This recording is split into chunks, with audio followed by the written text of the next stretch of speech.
The Star. Yeah, y'all already know. Seven the Panther. That dude Fizz on the beat. Yeah. We live in entertainment. Sound change. Crown the kings, homie. This is where it get ill. About to have the tip off live as a tip drill. From the court to the diamond, to the track, to the big skin, flying around the field, starting five forever, keeping it real. If it matters in the world of sports, blue jeans and long sleeves, they taking no shorts. Hot to death, oh yes, these other sports podcasts live as a pro's corpse. Biz market wave, the starting five goes off. No matter who you cheer for, emotions out the window, they analyzing with clear thoughts. They take it way deeper than the force ever. No longer got any use for the four letters. The latest news, score stats and a view from the sideline. Ain't no guideline, it's just the truth. Yeah, no need to dig for a pardon line. It's always in season if people start five. We going in on three, run the baseline, start five. We got what you need. If the sports news you see, we don't waste time. We talking cause we live it. We got what you need. We going in on three, run the baseline, start five. We got what you need. And y'all know me, seven sign, I'm the illest cat stick. I got what you need.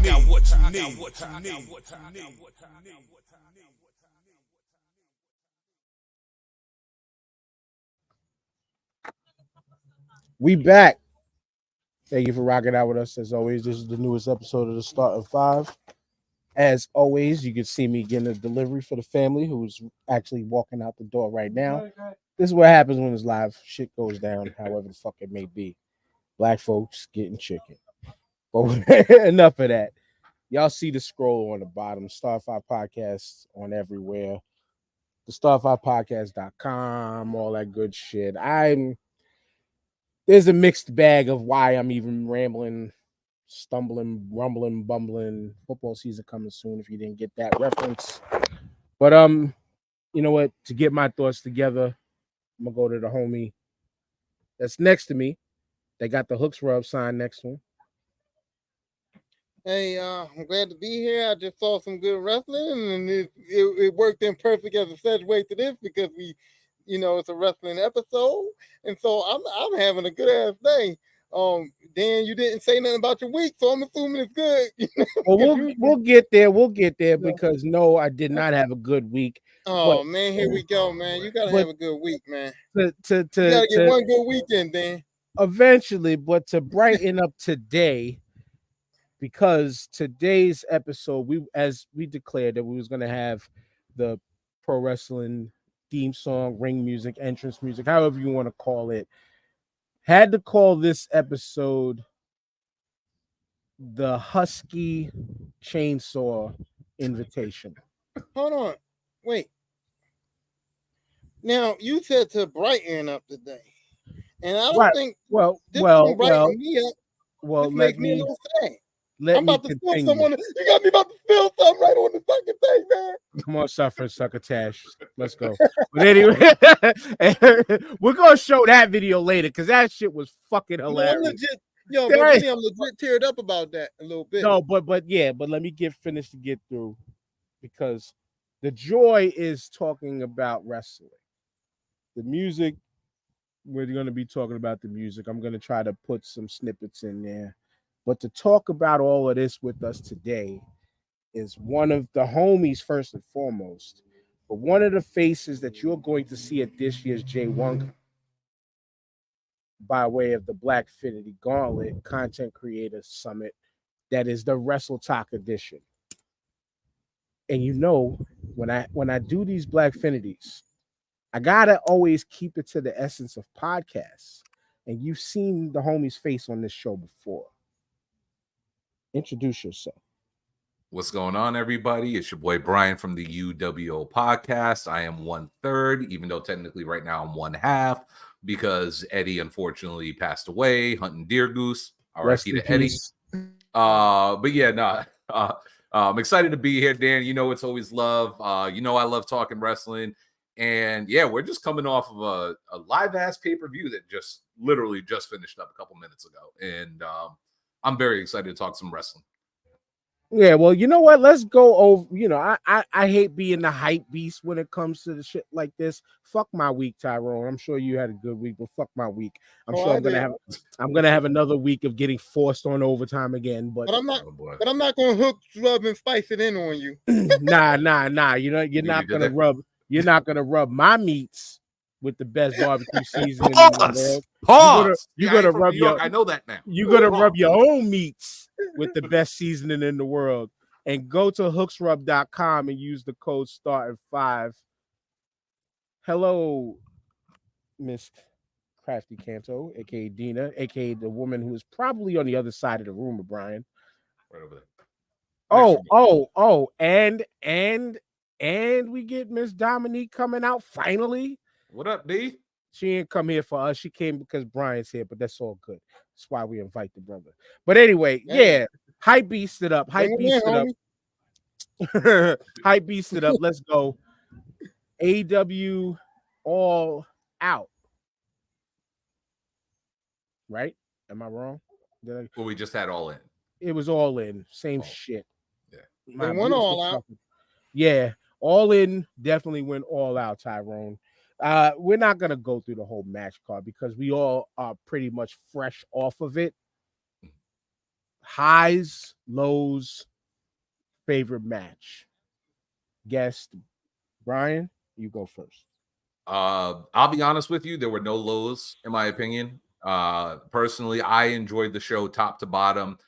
To see Will Ospreay get his moment in London was amazing. That place solidified the fact that this young kid, not only is he the best wrestler in the world right now currently, but this guy is a megastar. And like he said, 6 months from now, there's an opportunity for some company to straight up back the Brinks truck up to this guy's house. And, someone's going to whisk him away from New Japan. Or could he stay there? Quite possibly. But the boy's so white hot right now. And like we were talking about prior to the show, Dan, Literally.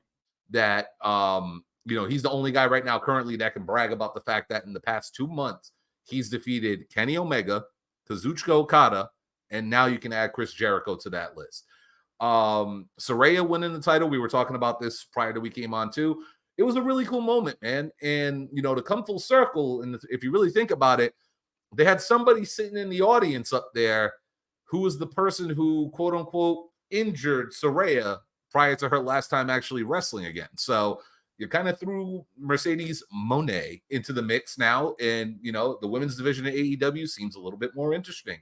Of course, the main event, I love the swerve of the double pin. And then they were both like, nah, fuck that. We're going to go until this match ends. And, Roddy becoming a factor at the very end and Cole playing the heel the entire match and, doing all the dirty tricks while MJF is trying to be straight-laced. It was cool to see them, pull this out, and MJF, of course, getting the dub at the very end. It was a damn good show, top to bottom. Shout out to London. Y'all were fucking turned all the way the hell up out there. And like the Lispa said earlier, man, everybody on that card went all out. Word, especially the old heads. Like my hats off is to all the OGs of wrestling in that night. Mm-hmm. From Jericho doing exactly what a veteran is supposed to do. So for anybody that thought Jericho was supposed to win, you don't really know this shit the way you think you do. Jericho did what he was supposed to do as an OG veteran, but he did the damn thing. Who else was there? It was Jericho, Sting. That motherfucking Sting at 60 plus years old done showed his ass. Like, shout out to Ed. I even forget to add Christian in the old head book because Christian ain't, I think Christian isn't 50 yet, right? Well, he is. He might be. He might be. But Christian is having a better comeback than Edge. Absolutely. Even though Edge just kind of called it quits for now. We're not going to sit here and speculate on that. He did a decent job in the match tonight. Again, I'm mad at the black man losing. I'm mad at the black man taking the pin, and not even taking the pin, taking the fucking coffin. How about that? But that badass Billy Gunn. I love the teases with the tope, and he was gonna hit the ropes and come back, and then it was Buddy and what's his name at the ropes, stopped him. Then they got him down, and then what's his name? Fucking what's the other big dude's name? Why am I forgetting everybody's name now? Brody King. Brody King ended up doing a whip to the ropes, run off, dove through, knocked everybody out. What's the name? Decided to try it again. Then Julia comes up, stops it, but then they wreck Julia. We talked about that pre-show. No need to even continue with that one. That statement can go many different ways. we gonna leave that one alone right there.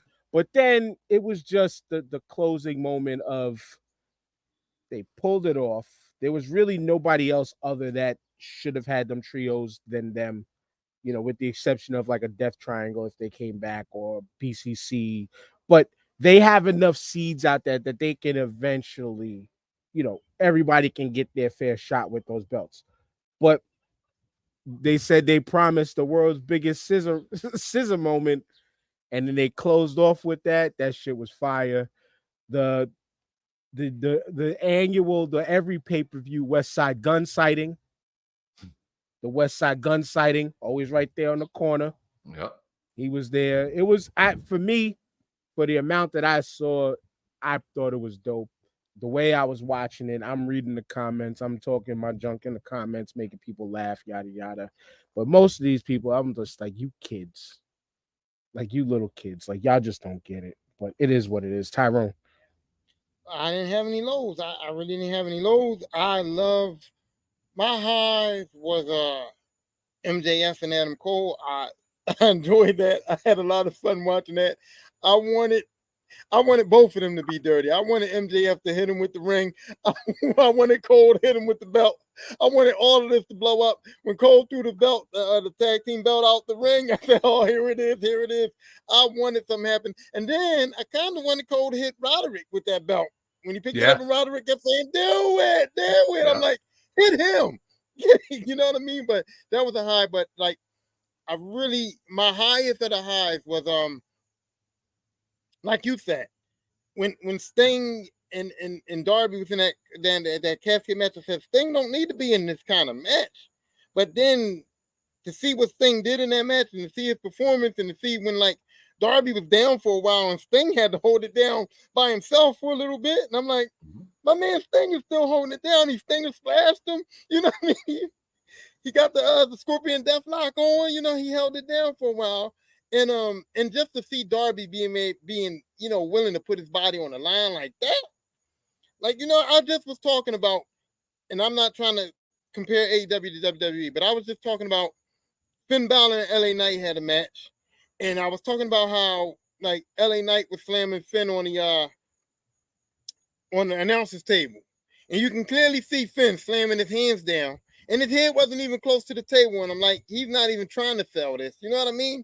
So to see Darby Allin just hitting hits on his body with no remorse, to see him being willing to dive through the ropes with his hands, both hands tied behind his back, it's something like that's amazing for him to be able to, and not only to do it, but to pull it off, not hurt himself, not hurt nobody else. I just thought that was outrageous.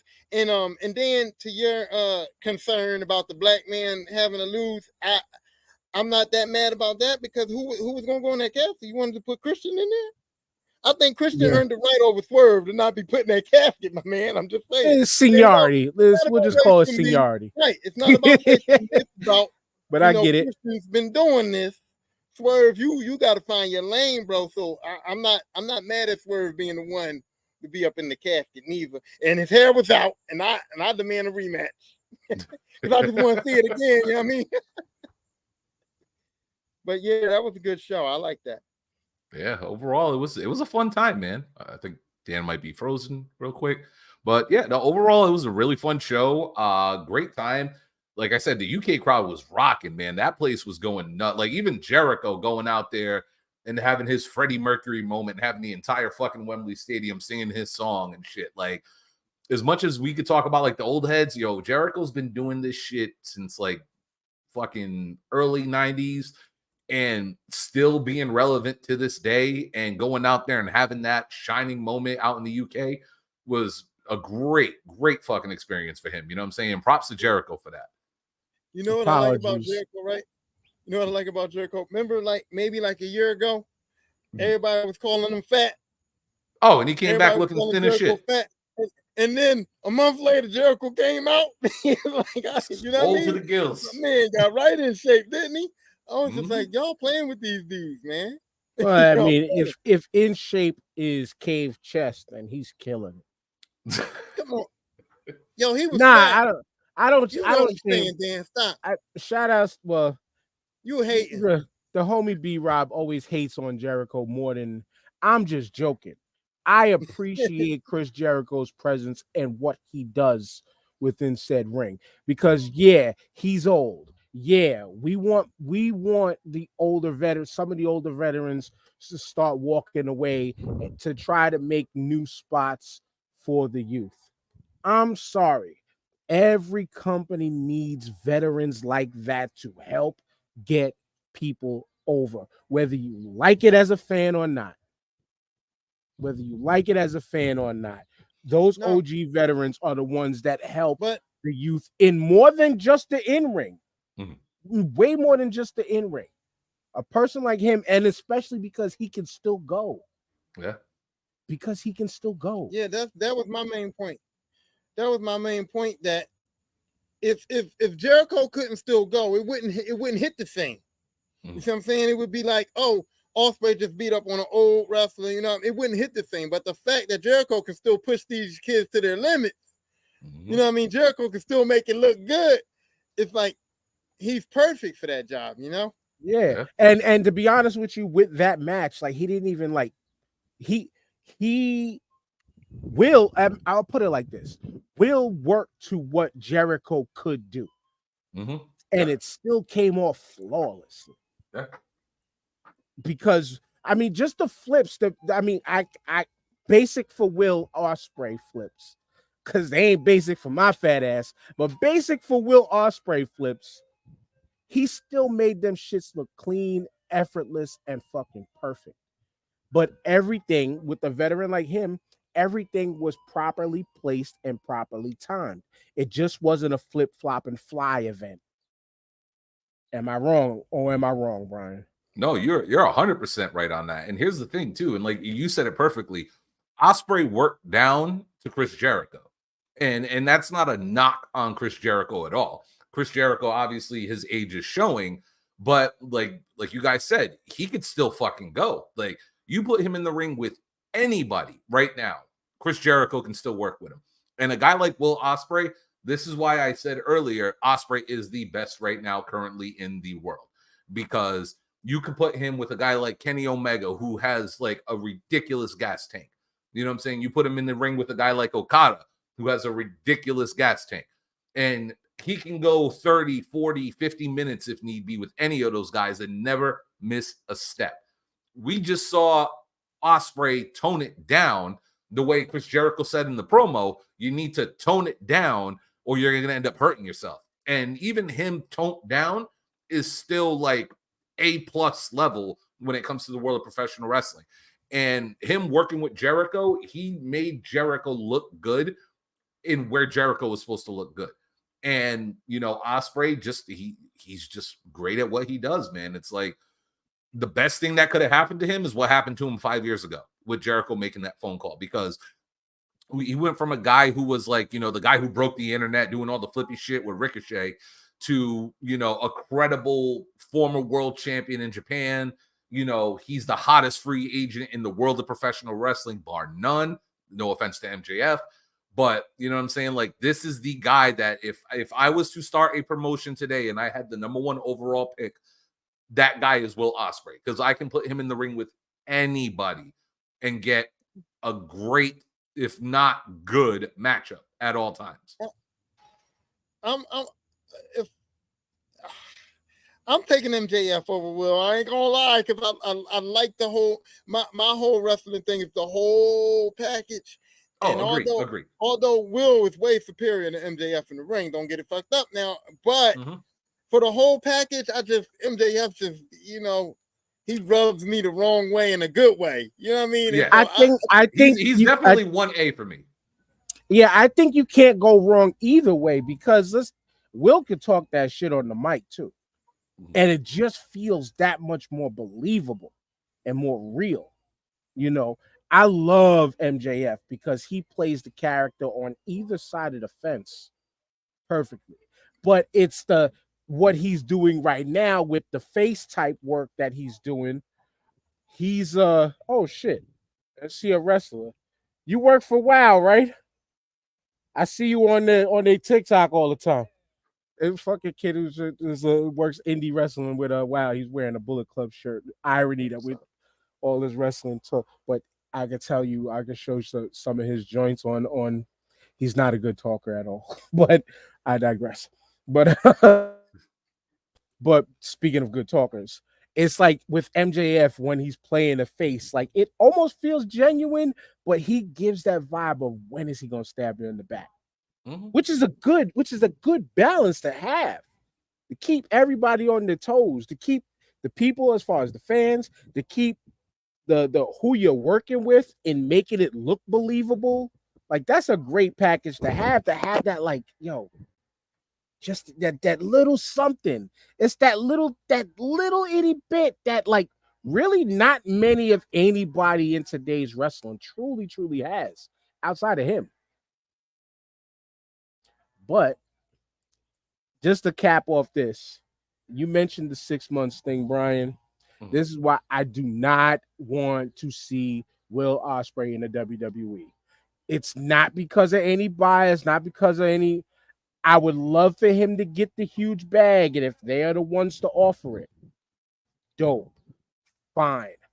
But I personally think if a guy like that were to go over there, it would fail them tremendously to not have him already standing right at the top. Not starting from the bottom because they didn't make him. You know what I'm saying?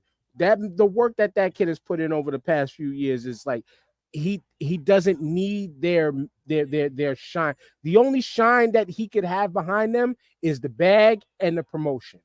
After that, the character's been built. The name is already there.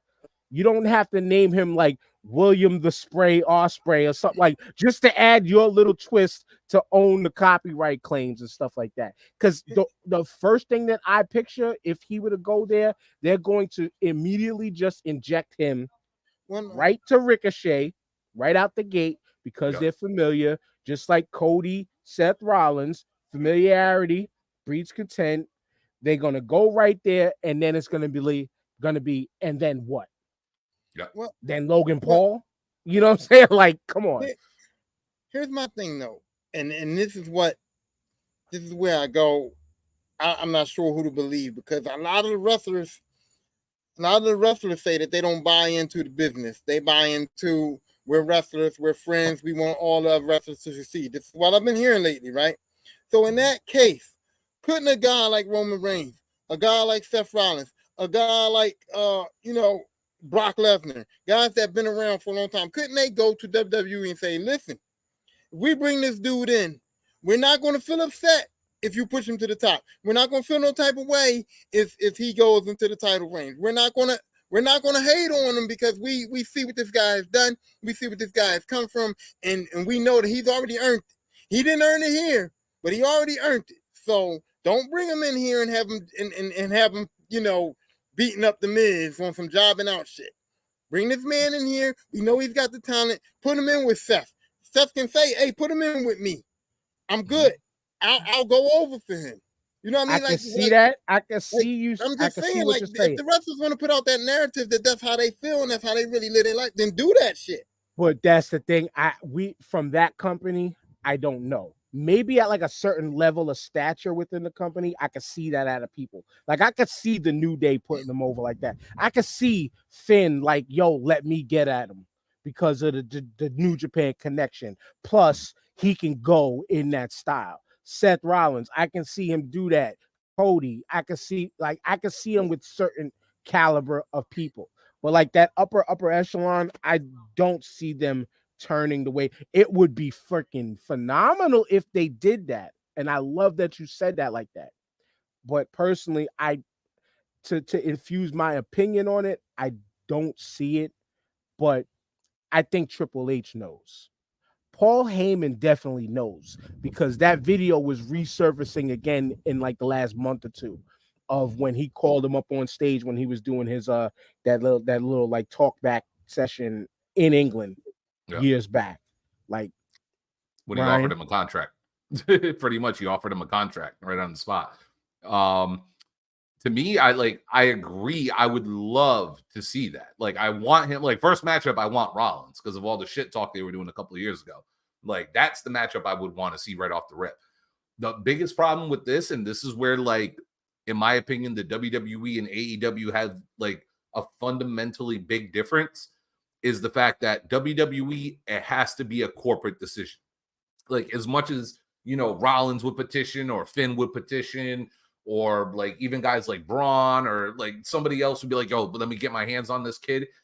As much as we want that to happen, it's got to be a corporate decision because with WWE, they're financially preparing. And I'm not just talking about storyline wise, I'm talking about company wise. They're preparing a year in advance for whatever the next big thing is going to be. You know what I'm saying? Like as we talk about this Roman thing for so long, it's been going on this long because they've had this shit planned. Like, I even said it right before WrestleMania on our show. It's like, as much as we all thought Cody was going to win that match, it's like 1,000 days is right around the corner. And WWE is going to promote the shit out of his 1,000-day reign. And then when he starts hitting 1,000, that's when you start talking about Pedro Morales. And even coming towards next year, it's like, as much as we want Cody to finish the story at Mania, 2 more months and Roman passes Hogan.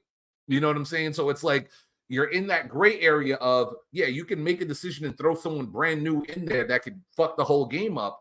But corporately, they can't do that. You know what I'm saying? Corporately, it's like, all right, this is a great idea. But like Dan said, and what's been touted about with Vince McMahon, he has a God complex. If it's not his creation, he's not going to push it straight to the forefront. Look at when AJ Styles came over from Japan. It's like he got a ridiculous reaction at the Royal Rumble. The place went ape shit. Every person in that building knew who he was. And they pumped the brakes on him immediately. They pumped the brakes on him right off the rip. It's like, yeah, you were getting your wins. You were getting your good wins, but we can only do so much right now. You know what I'm saying? And to me, with all due respect, it's an insult for him to go back and first matchup be Ricochet. You know what I'm saying? In WWE.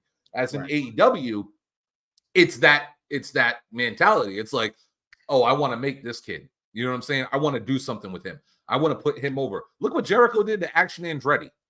This guy hasn't done shit since the day he beat Jericho. Right. He has not done shit. He is tag teaming with fucking Darius Martin. Not even Dante, because Dante's out with a leg injury. You know what I'm saying? Like, you're tagging with him, jobbing out on fucking Ring of Honor in fucking Collision. You know what I'm saying? But like, AEW is willing to make that risk and take that risk with somebody. And like you said, he's already established. Everyone who's an AEW fan knows who the fuck Will Ospreay is. So if Will Ospreay was to walk in the day after he signed his contract, walk right up to MJF and say, I work here now. I want that. It could happen. And the crowd would buy into it and they would sell a shit ton of tickets just like that. Immediately. And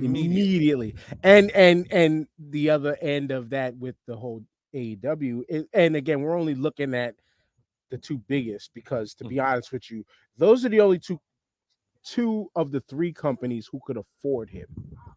Let's just put it like that. 2 of the 3 companies who could afford him. But AEW, it's that the AEW and freedom aspect, the freedom within AEW of you're working less dates than the WWE, probably getting paid close to the same amount of money. And you have the opportunity to go and work from the small indie to the GCW to the New Japan to the Noah to like, and thankfully Tony, whatever you want to say about his booking, whatever, he's keeping these relationships that the WWE and Vince McMahon destroyed over years, which we all wish the WWE could play well with others. Yeah. And I am a fan that will say that until they start doing it. I wish that they could go back to some of the old school 80s and even some 90s stuff where they did work with a New Japan. It would be like one night only things, but imagine how phenomenal that would be, that you get a Sonata versus Seth Rollins right now. 2 top champions, shit like that. Okada versus Roman. Okada versus Roman, shit like that. Like, it would be phenomenal. And the WWE fans would lose their shit. You know what I'm saying? They would lose their shit. And then they would all of a sudden start to, oh, I know about that guy. Unlike when AEW does it, it's, oh, they didn't give me enough story about that person. Fucking hate that. Hey Brian, I don't Yes. know how much you watch this show, right? But they always put me in bad positions. They know I'm argumentative, so I gotta be the devil's advocate every time. Even if I go in the group, you know what I mean? So I'm gonna just say this because you brought up AJ Styles, and I'm gonna be the devil's advocate on you with that, right? Okay. I'm just gonna say that we all can agree, or if y'all don't, I don't care. I'm gonna say my shit. We all can. Well, I can. I'm not gonna say we all. I can say that to carry a company like WWE is much more difficult than to carry a company like AEW, right? Totally Yes. agree When with you. when you put a certain wrestler in a position to carry a company, which means he's the top guy there, he's got to be able to do it. And so that's where I think that maybe WWE has a little bit of problem with saying, can this guy carry the company? Because remember, AJ Styles came in, they pumped him a little bit. He did everything. They fell back off him, but they did give him a chance to carry the company. And I'm sorry to say, AJ Styles' title reign wasn't great for me. He didn't. That's where You're not wrong. He didn't carry them to where they should have went with him as champion. So at that time too, it's got to say like, okay, Will Ospreay's great, but if we put him up here, he's got to carry this. It ain't the same as him carrying AEW. You know what I mean? So it's like, that's where the trust in the pencil comes in. That's where creative doing the right thing, because most of these companies like WWE is not like the F, where you were able to really go in and politic your shit. You know what I'm saying? Like it looks like, if you are of a certain caliber, if you are of this top 10 high echelon of who we view in the company right now, you might have a say-so in certain things, but do you truly have a say-so in certain things? And in the way they display their product, it doesn't truly show that. I mean, shit, we just went through like a year or two ago where they all had to stop streaming on Twitch. Why? Because they couldn't control it until they worked the deal to where now, like I like to say, WWE is the biggest 360 deal in sports, where they're the company that's got to get a piece off of everything. And I feel your point on the person carrying the company, things like that, but they have to put that. I mean, every wrestling company is kind of like that. The company has to be behind you, but they also, in their case, they have to write and craft the perfect story to make this shit work. This bloodline story has been, it's had a lot of its ups and downs within me, but it's been the most perfect and best story they've told in light years, to where it makes sense to have Roman still be at the top, even with them making the titles feel irrelevant in the whole story. That man is still the top dog in that company. I get everything you're saying about creative. I get it. But I also gotta understand, you gotta understand too, that when you have guys, I'm gonna use a prime example, Undertaker, right? You have a guy like the Undertaker who had a good creative gimmick and he rolled that out, right? And I'm gonna tell you no lie. When Undertaker changed to the Ministry of Darkness Undertaker, I didn't like that shit. But Undertaker, because it was Undertaker, because it was Mark, he made that work. Even though it wasn't good. Ministry of Darkness Undertaker was not good. My man made it work. Okay. Also, Biker Undertaker, Dead Man Inc., all that wasn't good for me. I didn't like that. That wasn't Undertaker to me. But my man Mark made it work. Okay, but that's what you're supposed to do. Sometimes you gotta make shit work. We are not in dispute. We are in total agreement, because when they give you a gimmick you have to go out there and get it over. But also, the fans still gotta like you, regardless of what your gimmick is. They still gotta like you, or give AJ. them reason to hate you. AJ was still the phenomenal one. They didn't change his gimmick. 100% agree. And here's the thing with AJ, right? And I can also relate this back to Punk. It's not that he didn't have the opportunity to run with it. It's that there was always an underlying person that was there to take that shine. And we can go back to John Cena, you know, and this isn't any hate towards John Cena, but you go back to Punk's run. Punk was champion for almost 500 days. How many times did he main event at pay-per-view? You know what I'm saying? Because why? John Cena was there. AJ Styles, same thing. When he was getting his nice little run, there was somebody in front of him. You know what I'm saying? They were pushing the hell out of the Undertaker. You know, Bray Wyatt was over as fuck.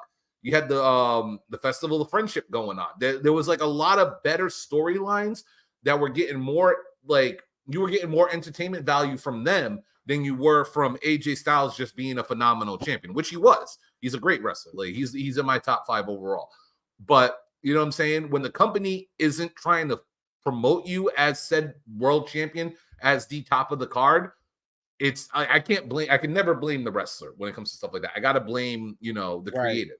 And it sucks because, and this is where we're going back to Ospreay. It's like, even if Ospreay was to come in within those 6 months, we all know the focal point is still going to be about Roman Reigns. You know what I'm saying? Even when that belt goes off of Roman, the story is still going to be focused around Roman Reigns. Luckily, and I won't say this because the brand split is shit, you have 2 world titles now. You have 2 brands. You can separate. You know what I'm saying? You can keep Ospreay on one show. You can keep Roman on another show. Or if you throw him on the same show, that would be my biggest fear for Ospreay. You know what I'm saying? Because he's always going to have that one person in front of him that the company has already established that's going to be, you know, that underlining thing over wherever he's being placed. And I'm glad you segued that way, because back to Ospreay, because that's where I was going to go segue back to, because of the homie Ed's comment right here. Bronson Reed beat Okada clean in the G1. And look how the WWE treats Bronson Reed. Like, this is what I'm talking about when it comes to this. And I love the WWE as much as everybody else, but they've been around that much longer that I feel that it's way more justified to talk about where they can do better on top of where they've been doing great. Like, they've been doing great, but they could do better. We'll have this conversation for another day, especially behind the whole, oh, they're not using this person, they're not using that person. How come they're not doing this with this person? How come they're not? Yo, if wrestling fans had their fucking way, the entire 100+ person WWE roster is allegedly getting a push. They would all be world champion. Everybody would have the fucking belt. Yep. That's what I'm saying. I listen to these people on these things talk about all their ideas, right? And I'm like, that would be terrible. Like y'all don't understand this shit at all, bro. At all. What up, Jamal? What's going on, y'all? Sorry for being late, man. What's happening? It's all right. We stalled off enough time because we are just fresh off of AEW's All In. My bad. How was it, yo? It was All Out. It was good. Yeah. Good. Okay. It was good. It was good. It was really good. It was as good as that wood cutting over there. But yeah, Of course. Of course, when I got to do a podcast, that's what. I started off with the fucking ice cream truck, weed whackers, cars. You know how it goes down when we trying to enjoy the fresh air and the nice weather and stuff while we do what we love to do. But as we do what we love to do, we always, when there's certain passings in the world, we always give our love and condolences and stuff like that. Coach Wizard, I don't know about that. You might be a little bit bugging on this one. Best pay-per-view this year. I would think the last AEW pay-per-view was a little better than this one, but I digress. Hey, Coach Wizard is that's my brother. Oh, peace to you. Peace to you, Coach Wizard. And I'll say he's not far off. It was a damn good pay-per-view. Oh, I agree with him. Yeah, it Was was that real good? My favorite one of the year. Well, first off, what's up, Ty? What's up, Brian? My bad. What's happening? So, What's happening? What's up, man? Mm-hmm. What's happening? And see, Ed, I said because this is what I mentioned earlier, Ed. If Ospreay goes to WWE, he'll get booked like he's former nemesis, like his former nemesis Ricochet, and job to a Paul brother. Yeah, exactly. But no, that's dude, neither here nor y'all like Ricochet? Hold on, y'all like Ricochet? he's a Ricochet is phenomenal like talent. he's a phenomenal wrestler, but The mind character you, sucks. I would The his character character sucks. Yeah, We- bro. All right, He's like one I'll of the throw worst characters in wrestling. I can't I'll stand it. throw this out to you guys because we talked about this on our show a couple weeks ago, right? I said it. I was like, yo, with all due respect, there are certain people who are WWE guys, and there are certain people who are AEW guys. If you're gonna be a WWE guy, you got to talk on the microphone. That's rule number one. Ricochet can't do that. He doesn't get pissed off. He's always happy go lucky. He thinks he's the Rock 2.0. It's like say something of substance, man. Like you ever see that meme of the guy with the stick saying, "Come on, do something." Like that's how I feel with Ricochet. It's like, yo, you're like, yes, you're phenomenal in the ring. You're fucking crisp at everything you do, but you gotta have personality to be a WWE superstar, man. And he's not a WWE guy to me. You throw him in AEW right now, oh, he'd be a fucking megastar. He'd eat because he wouldn't have to talk on the mic either. He There you wouldn't go. have to. He wouldn't have to. You know what I'm saying? I mean, they get a little. They've been getting real mixy with their factions and all of that stuff. But throw him with a Prince Nana, just somebody that could talk. Anybody that could talk. Shrimp cocktails all day, right? That's right. Shrimp cocktail. Look, Brock couldn't talk, and we all know Roman was not good on the mic neither. But what happened? My name is Paul Heyman. You understand what I'm saying? But then what happened after that? They both got better. Right, that's what I'm saying. They both got better. Ricochet has been there for how many years now? And I hate talking about the brother like this. But he's been there for how fucking long now? But look, but look what MVP put him in. They should have put Ricochet in the Hurt Business. Then look what MVP did for your boy Bobby Lashley. 100% agree with that. You know what I'm saying? Bobby Lashley couldn't talk neither. Bobby Lashley was nobody, and now Bobby Lashley's don't. And That's he's true. his own little group going. You know what I mean? That is true. But again, Bobby Lashley over time has improved on the microphone. It was a long time, but he did improve. Because of MVP. Because MVP, you all forget back in the day, MVP, he wasn't that good in the ring, but he talked that shit. You know what I mean? Yeah, word. But people who talk that shit, walk that shit, perform that shit to the best of their abilities. Mm-hmm.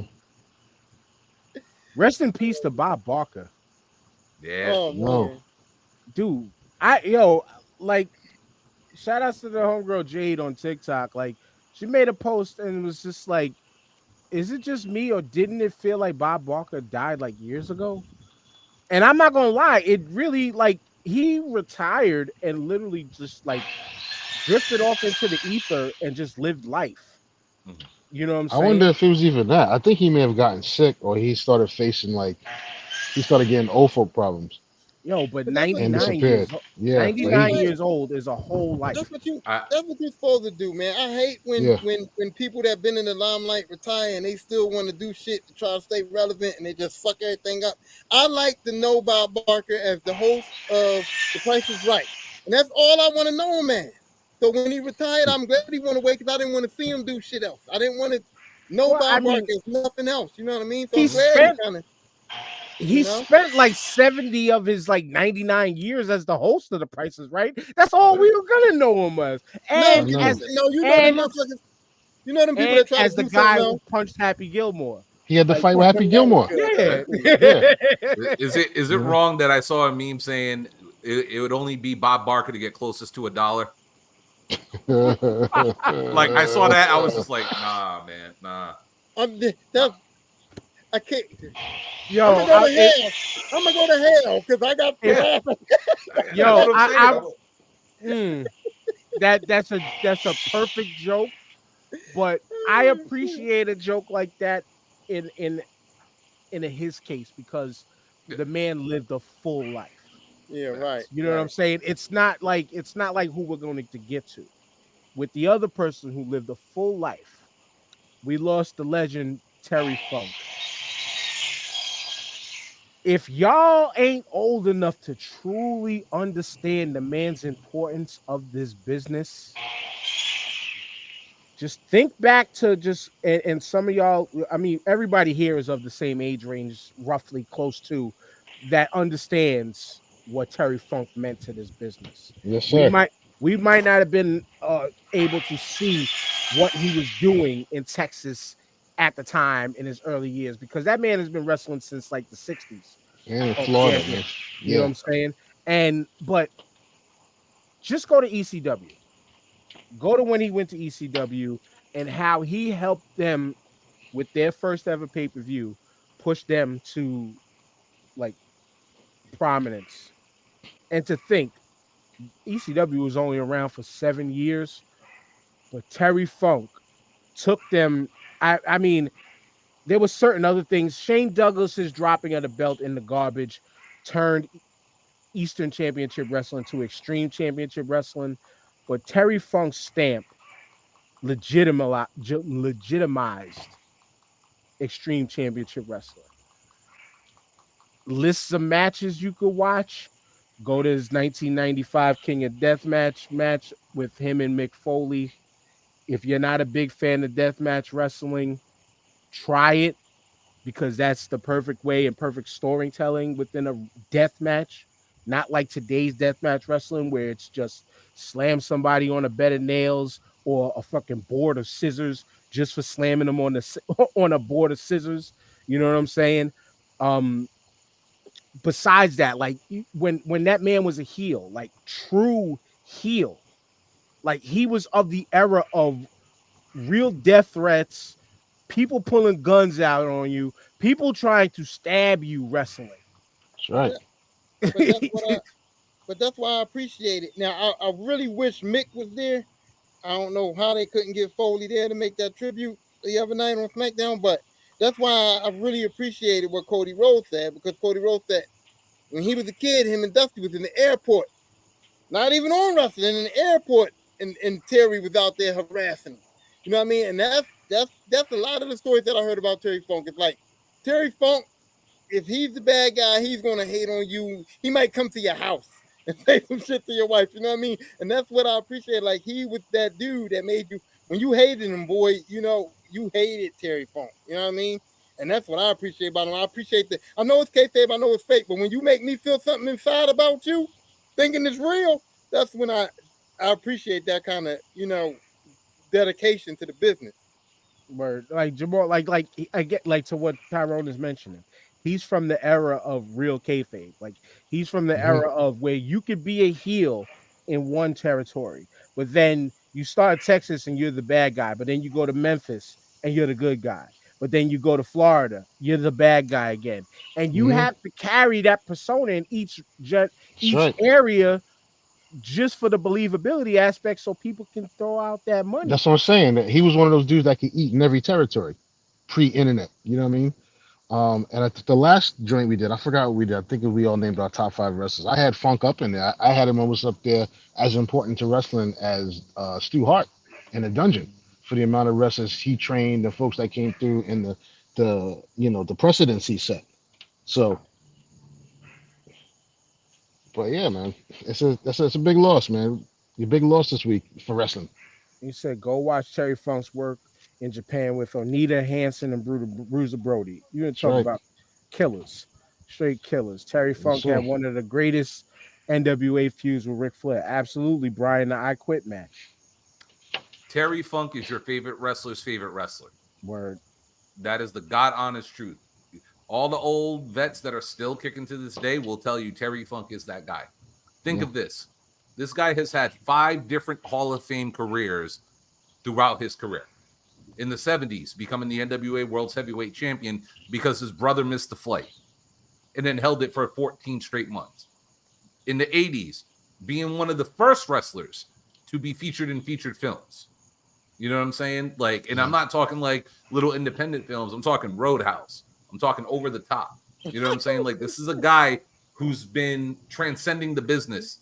And then after filming those movies, he comes back and has that feud with Ric Flair where he turned on Ric Flair right after he won the world title.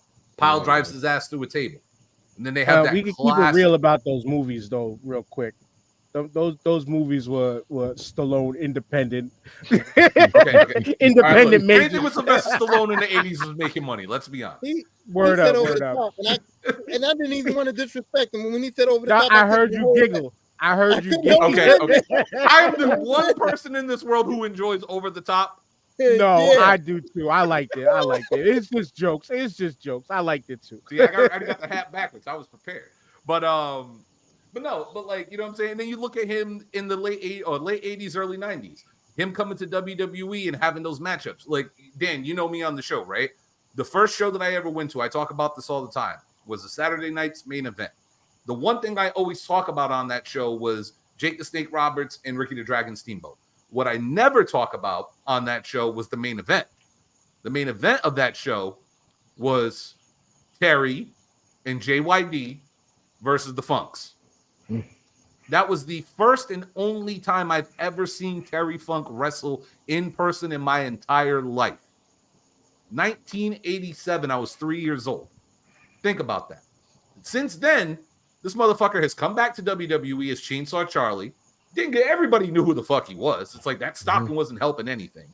You know what I'm saying? Then he leaves there, goes to ECW, helps build that promotion from the ground up, even though they were Eastern Championship Wrestling, but was one of the cornerstones of when they turned into Extreme Championship Wrestling. This man has given more rubs to people than hooks, okay? Yeah. You want to talk about Ric Flair. You want to talk about Tommy Dreamer. You want to talk about fucking JBL. You want to talk about the New Age Outlaws. This guy has worked with so many people. And not only that, and one thing that people don't talk about is the fact that he helped in the early years of Ring of Honor. He was another one of those old school veterans like Dusty, like Percy Pringle, like Jim Cornette, who went down to the early years of Ring of Honor during the DVD era that we called it, Dan, and helped establish those guys too. This guy has spent his entire career winning championships and helping produce other stars. The same way we just talked about Chris Jericho and All In, giving that rub to Will Ospreay, Terry Funk in the later half of his career should be glorified for that, for helping making this new generation of professional wrestlers what they are right now. The last time he was seen on WWE television, this man was handing a chainsaw to Dean Ambrose prior to him versus Brock Lesnar. The last wrestling event that he was involved in was a video sent to Battleground Wrestling at the ECW arena for Matt Cardona versus Bully Ray. This is a guy who was a straight, like, most wrestlers wouldn't even fathom the career that this guy has. And you know what I'm saying? And like me being someone, like I said, I've only seen him live once. I was watching Terry Funk through the WCW. I was watching Terry Funk do videos of Stranglemania, of the ICP, getting the shit from FMW and redubbing it over in their way, and watching him and Mick Foley in that exploding barbed wire death match, watching him and Bruiser Brody on YouTube, watching him and Onita in FMW. Like, you know what I'm saying? Like, somebody, I forgot who said it earlier in the chat, this guy revolutionized the business for over 5 decades in 2 different countries. You can't do nothing but give praise to Terry Funk. Word. See, now, Ed, I didn't put this up yet. You said Terry Funk is the MF Doom of wrestling. Wrong. Wyndham Rotunda is the MF Doom of wrestling. If I have to give it to somebody that we're giving condolences to. Mm-hmm. And I only correlate it like this in the way because of the mask. When he was able to change from, you know, Eater of Worlds and you know, the Waylon Mercy version of Wyndham Rotunda. I mean, of Bray Wyatt. Oh, and Husky Harris, motherfuckers. Y'all people just calling him Bray. He was Husky Harris first. But the change from Bray to the Fiend, it kind of that's where the Doom correlation, and y'all know me, the Doom guy. the Doom correlation comes to me because Doom was able to flip between MF Doom, King Ghidorah, and the vaudeville villain at will. Bray could go back to being Wyatt Family Guy, Eater of Worlds, The Fiend, whenever he wanted to. And then his multiple iterations of The Fiend, like all of it was phenomenal. Now the sad part is the last match we got to see him in, it kind of sucked.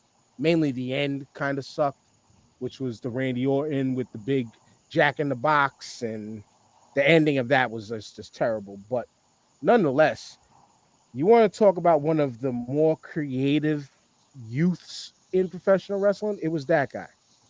Like he possibly, to me, probably the most creative in that entire company.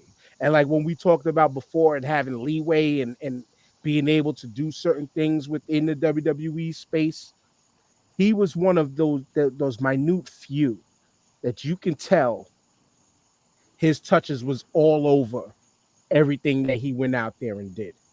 Because he probably wouldn't have done it if it wasn't. Of course, with said approval, but he probably wouldn't have done any of what he done if it wasn't his way. You know what I'm saying? And that's the level you want to kind of reach to when you're getting into the WWE, where you have your creative freedom, which is, again, very limited. Only a select few can get that. But what makes this suck the most is the fact that the dude was only, 36 years old?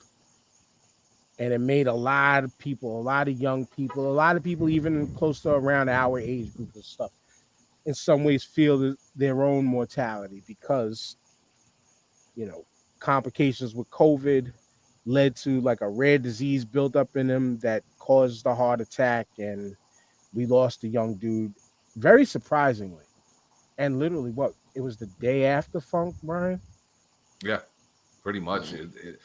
Like what creeps me out really about this whole situation, and I don't want to speculate when it comes to this, but it was very similar to what happened with Brody, because Brody contracted COVID, you know what I'm saying, and then heart complications, and you know what I'm saying. And to me, Bray Wyatt's legacy is this: he is the most original, creative, risk-taking guy to ever step foot in WWE. We talk about wrestlers getting their gimmicks and people writing for them, but you got to go out there and own what you do. This is a guy every single time, no matter if it was, like you said, Husky Harris, the Army tank with the Ferrari engine, or you got Waylon Mercy's version of Bray Wyatt with the lantern and the creepiness and the horror film stuff. Whether it's, the Firefly Funhouse Bray doing the Muscle Man dance or revealing his creation in The Fiend, or even this Wyndham 6 that we were supposed to get. You know what I'm saying? Like, this is a guy who took risk every time he stepped out there performing and doing something that we as wrestling fans aren't really accustomed to, because we always got it in small doses when it comes to supernatural stuff. But we never fully got to see this man's vision.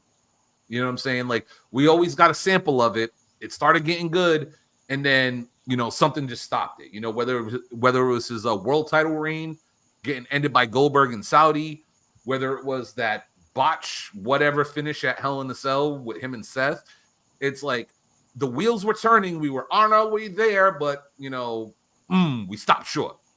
You know what I'm saying? We always stopped short with Bray. And it sucks because even just this iteration of Bray, the idea of the Firefly Funhouse coming to life, and we were supposed to get all these characters, we're never going to see that, and it sucks because as a fan, like you said, the guy's only 36, man. Like, we see guys nowadays in their 50s and their 60s. Bray could have been a character or a wrestler who could have lasted decades just based off of his gimmicks. He wouldn't have had to have wrestled. He could have just been whoever he wanted to be. Hell, I'll even bring it back, and I know this is a bad comparison, but hopefully you guys get it. Bring it back to WCW with the Dungeon of Doom. You know what I'm saying? And Kevin Sullivan having his little army of you know, his little The miscreants over Zodiac. there. Zodiac, you know what I'm saying?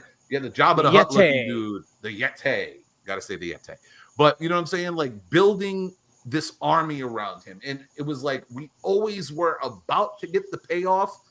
But you know, now learning of what occurred with Bray and the situations and realizing how serious his health issues were, all of these times that he's been pulled, it's like damn, like this one sucks. Like it sucks real bad. And you know, I won't discuss. I'll trust me. Tomorrow on the UWO podcast, I'm going to discuss what somebody said on TikTok that I know Oh, most I'm of you gonna. gentlemen know. Well, after everybody talks, I was gonna play my response in But how I created. But Jamal, Tyrone, whoever wants to go.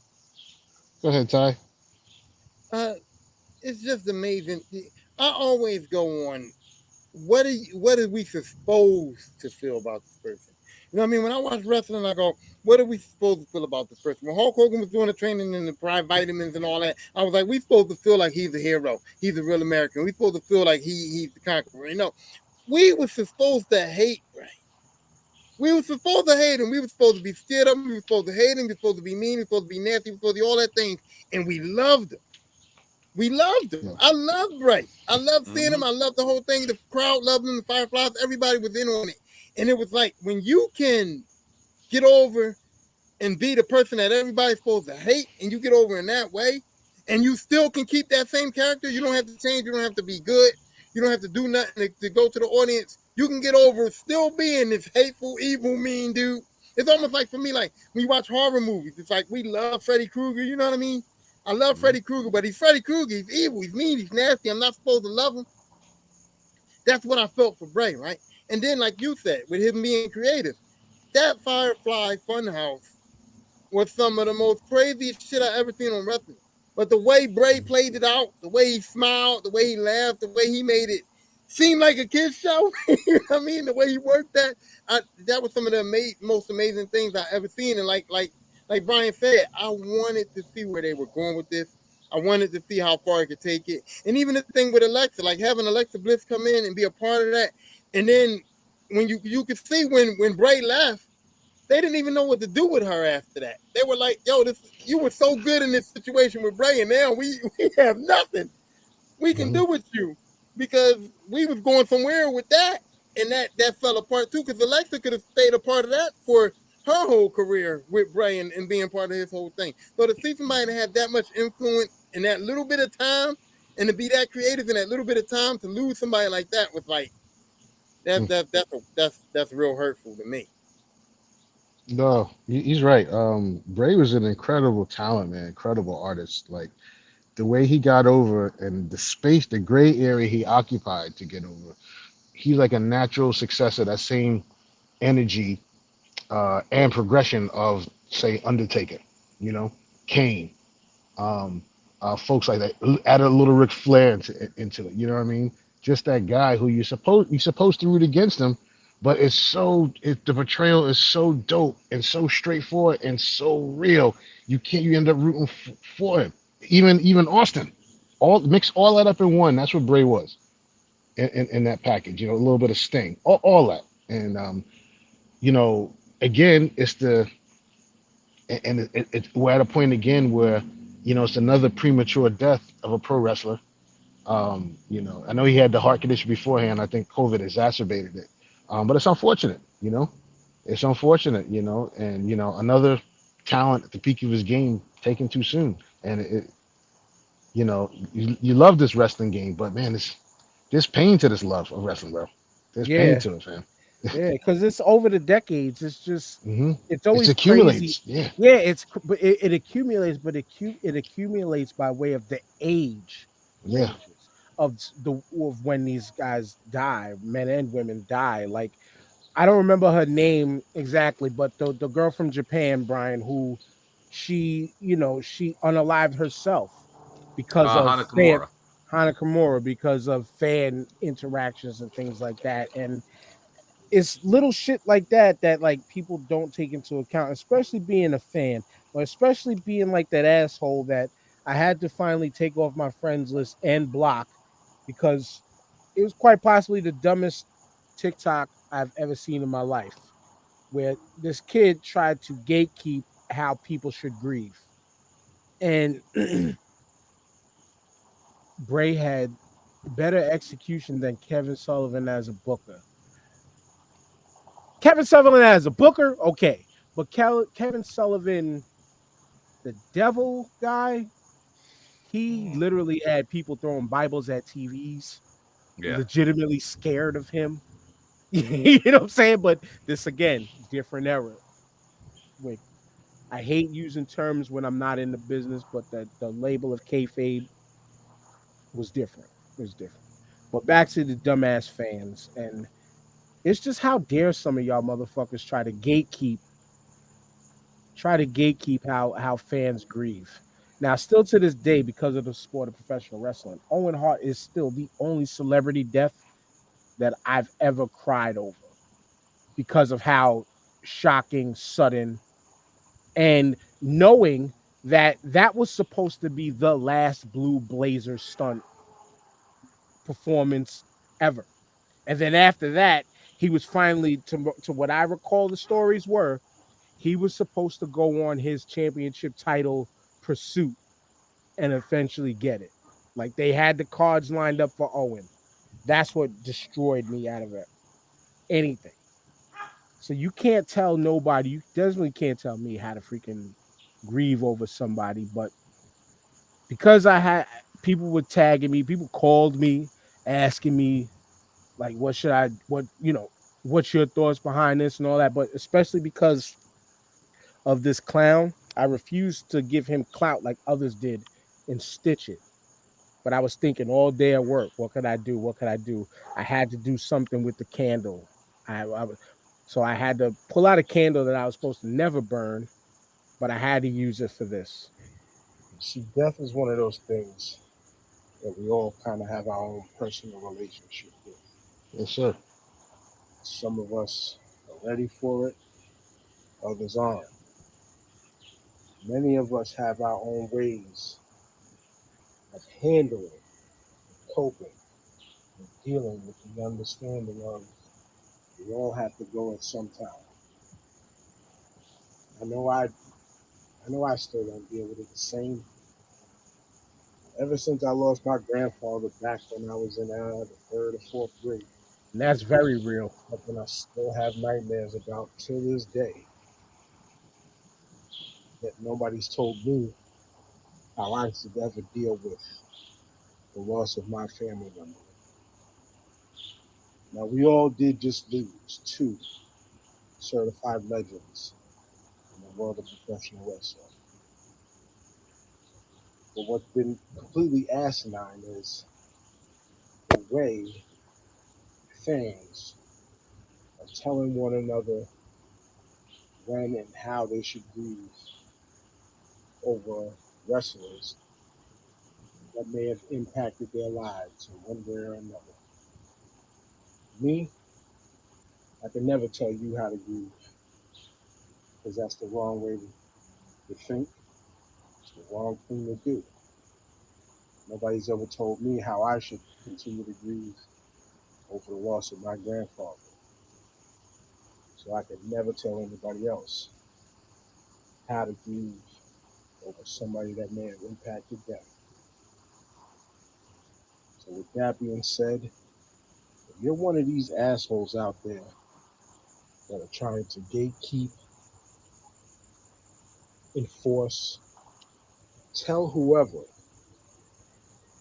how, what, where, when, and why they should pay respects and grieve towards somebody that they felt impacted to, I need you to tell them to get the hell out of your face and we'll grieve however we want.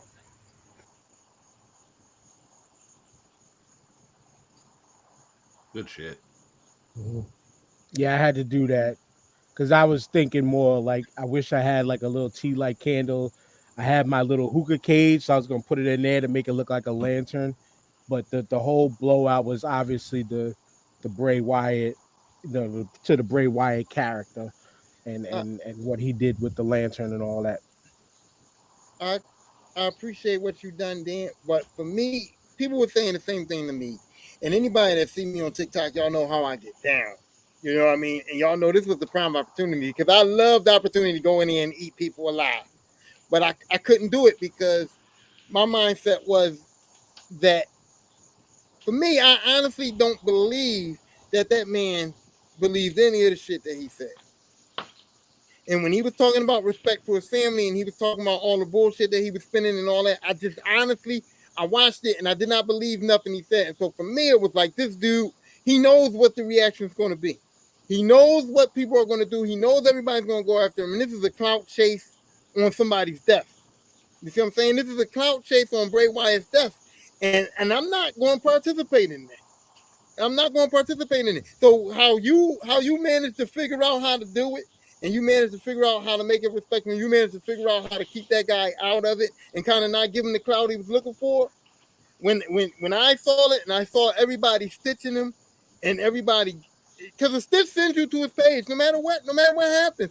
You stitch it, somebody wants to see what he said for you to make that stitch. A stitch sends you to his page. A stitch sends you to that video. A stitch makes you watch it. And so either way, even though we was responding to him, hating on him, whatever y'all was doing on TikTok, y'all still sent people to his page. He still got that clout. He still got that gratification.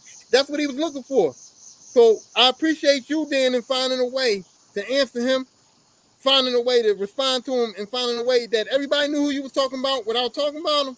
Me, I couldn't do that because my ass is like, I'm going to blast this dude.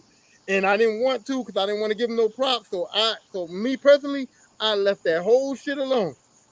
Word. And I feel you because the way that the ending was, my first recording was a little bit more vulgar to where I didn't need TikTok to give any more copyright strikes or not even content violation strikes to me because this platform has a weird way of slapping the wrists of the people who set up videos like that and not the initial video recording.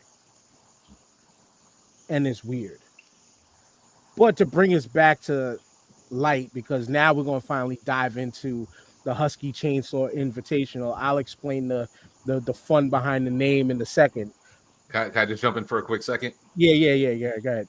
Because, Dan, you know that on our show, we have a specific segment for people like him.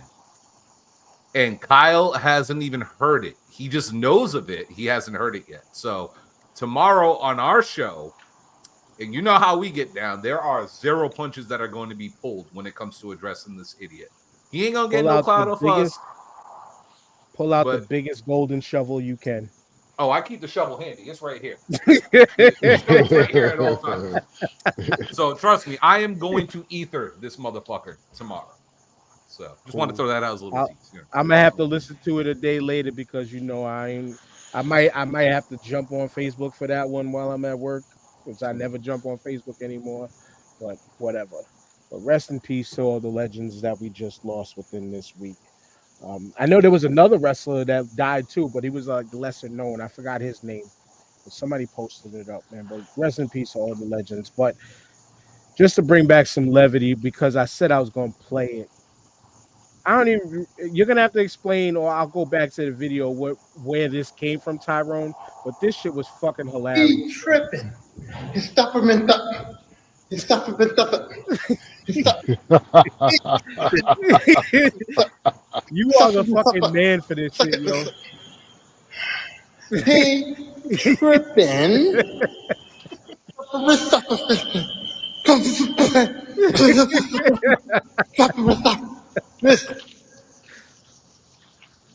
He tripped.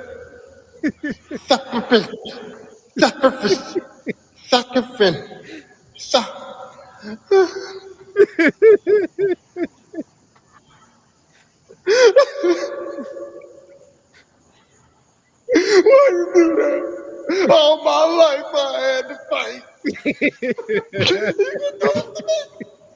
My stubborn ass. My stubborn ass. I am suffering. I've been suffering because of this statement my whole life. I'm tired of y'all. I'm getting off this app. Y'all can never see me again. Psych. Y'all gonna see me. He said, "Psych." Can you please break that down for us? So I got this ongoing beef with this girl on TikTok that plays PlayStation, and I'm an Xbox guy. So we've been beefing back and forth. And this woman out of nowhere decides to jump in and keep taking up for her.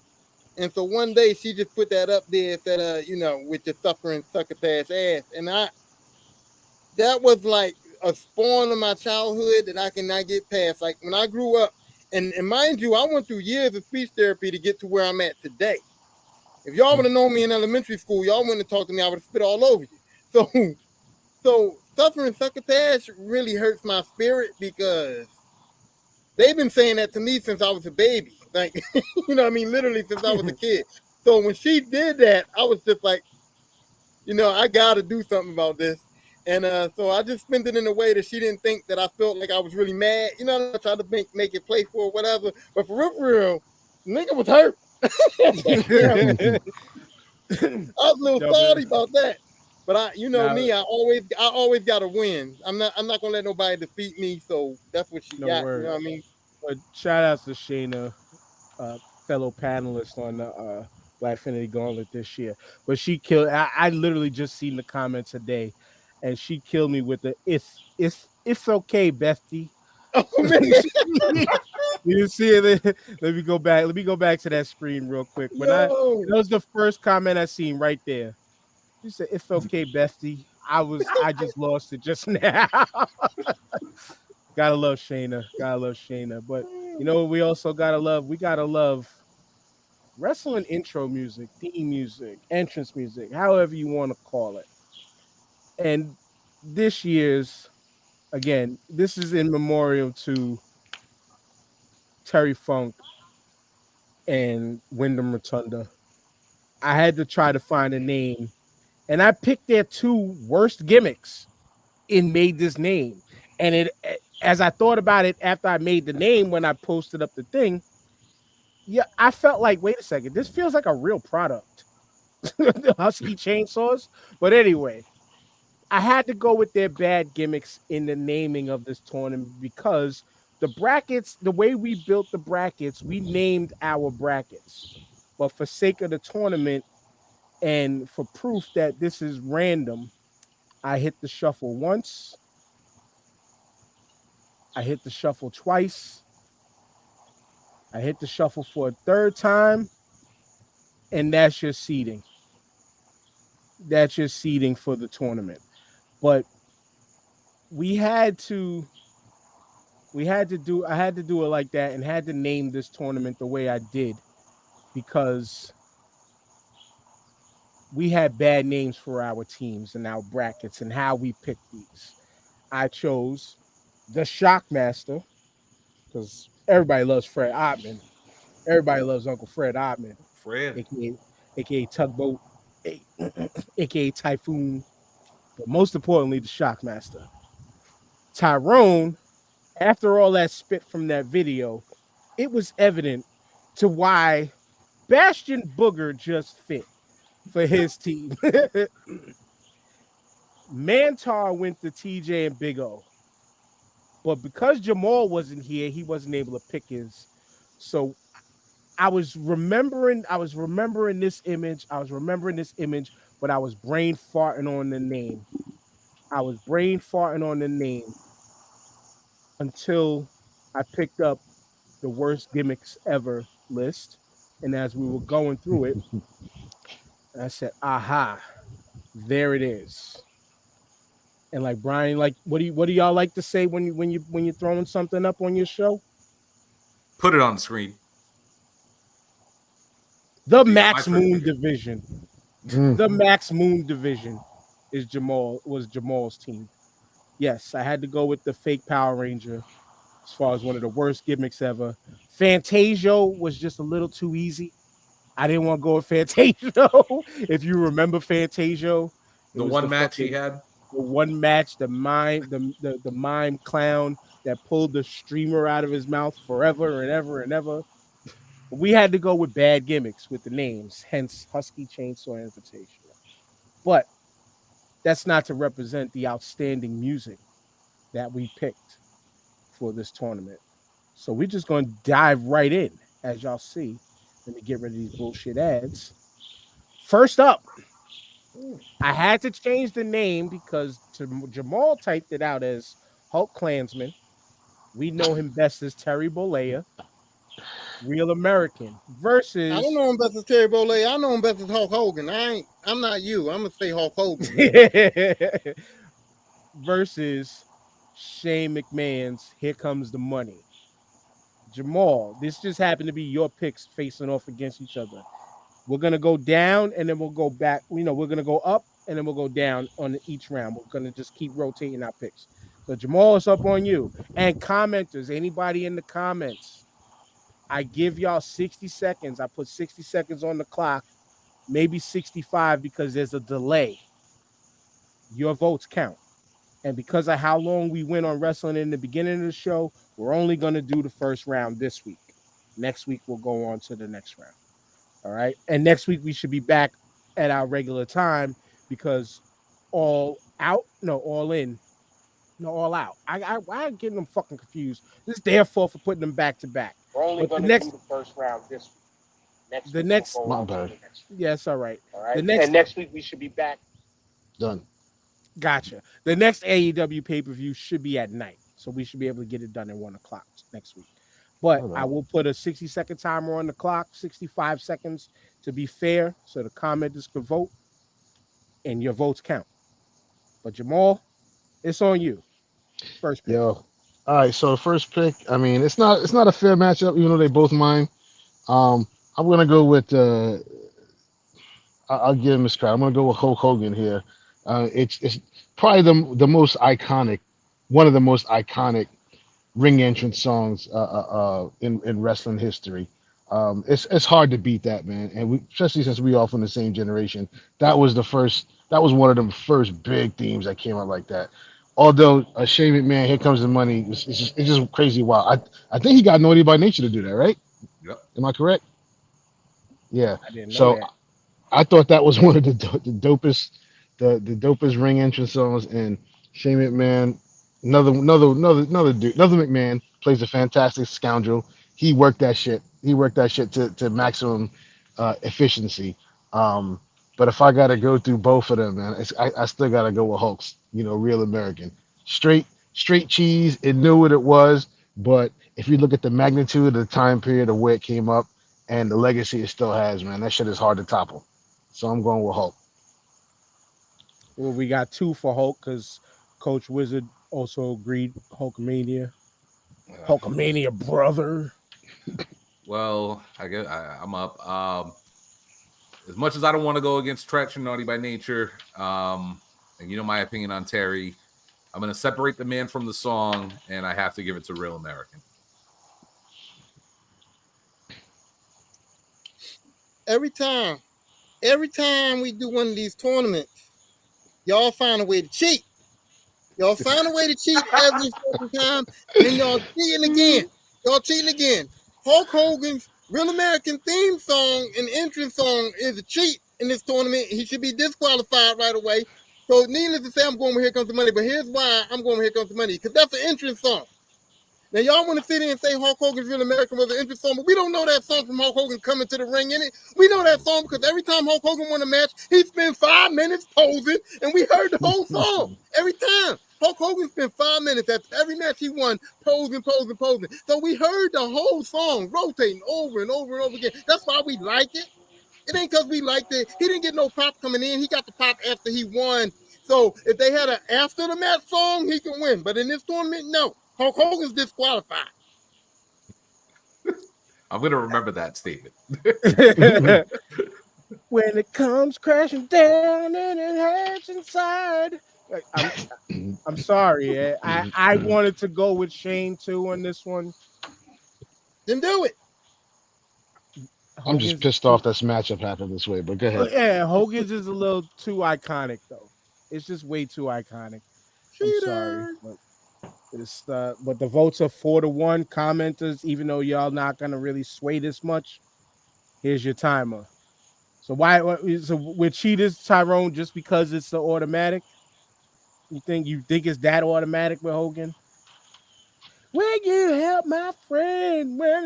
You only know the words because you heard it so man. much from the 5 minutes he danced to it.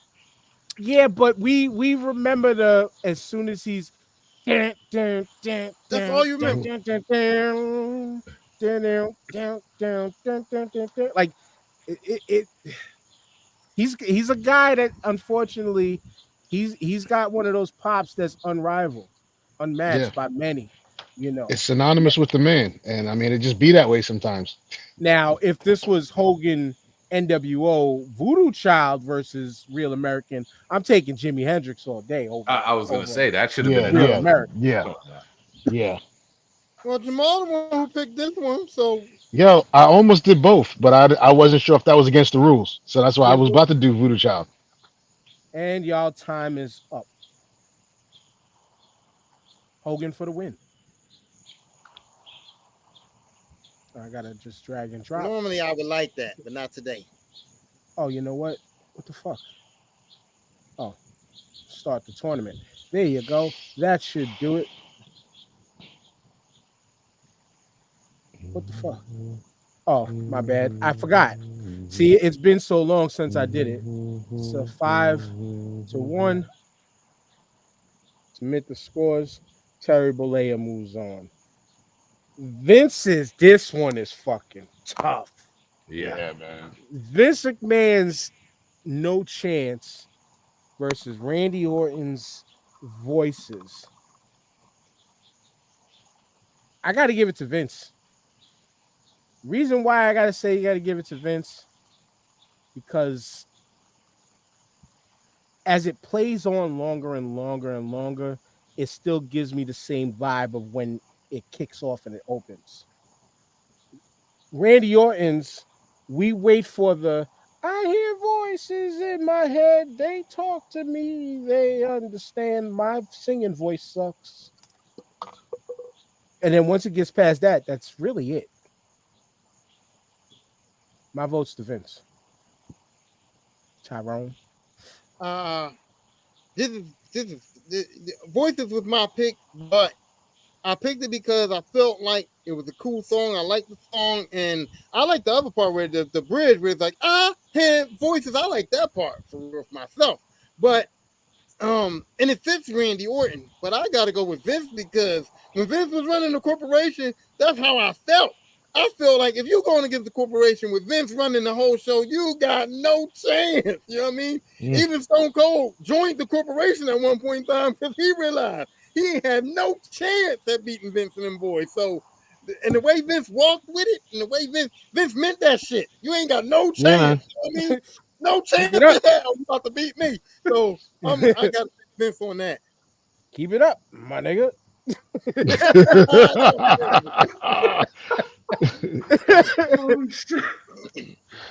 I still can't believe Heat Fam got away with that, but yes. And in front, but in front of front who Booker. it happened, Yeah. Yeah, man. it's about the Shakespeare, as Booker says all the time, but Mhm. it probably wouldn't have happened in front of Farouk or Ron Simmons. But did you laugh? Because I laughed. Oh, absolutely. Absolutely. But there's 3 votes for Vince because Dominique voted Vince also. Brian. In any other scenario, probably on this bracket, I would probably go Randy Orton. But there's no better feeling than being a manager at a job, and right before you walk into work, you play this song, you get ready for your 8-hour shift, and you're looking at these motherfuckers who work below you and let them know they ain't no fucking chance you're going to tell me what to do today. Mm-hmm. I got to go Vince. I got to go Vince. I got to go Vince. I got to go Vince. My vote's for Vince. He said that with his chest.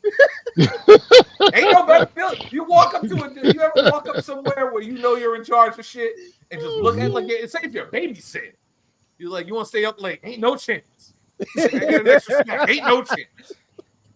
You know what I'm saying? You walk in the kids' room like, hey, keep that shit down. Because you in charge. Look at here. Vince is the ringleader, man. You got to go with Vince. Power of the I get pencil, Jamal. The power of the this pencil. is easy for me. This is Vince, and like I said, if this wasn't the matchup, I'll go Randy all day. But Vince theme is iconic. It's one of the greatest heel themes, ring entrance songs that happen. And Vince signed the checks. All this is possible because of Vince. End of debate. It's Vince. Yeah, you know what, commenters, if you didn't comment now, see number six came in. I'm not even putting the 60 seconds up. This is a wash. Next, I was looking at that just a second ago. Motherfucking randomizer, random did this, and y'all see me hit the random, so I ain't cheat. Man, I'm getting some deja vu from that '90s album tournament, Dan. I'm sorry. I know where I'm going with this one, but Jamal, you're the kickoff.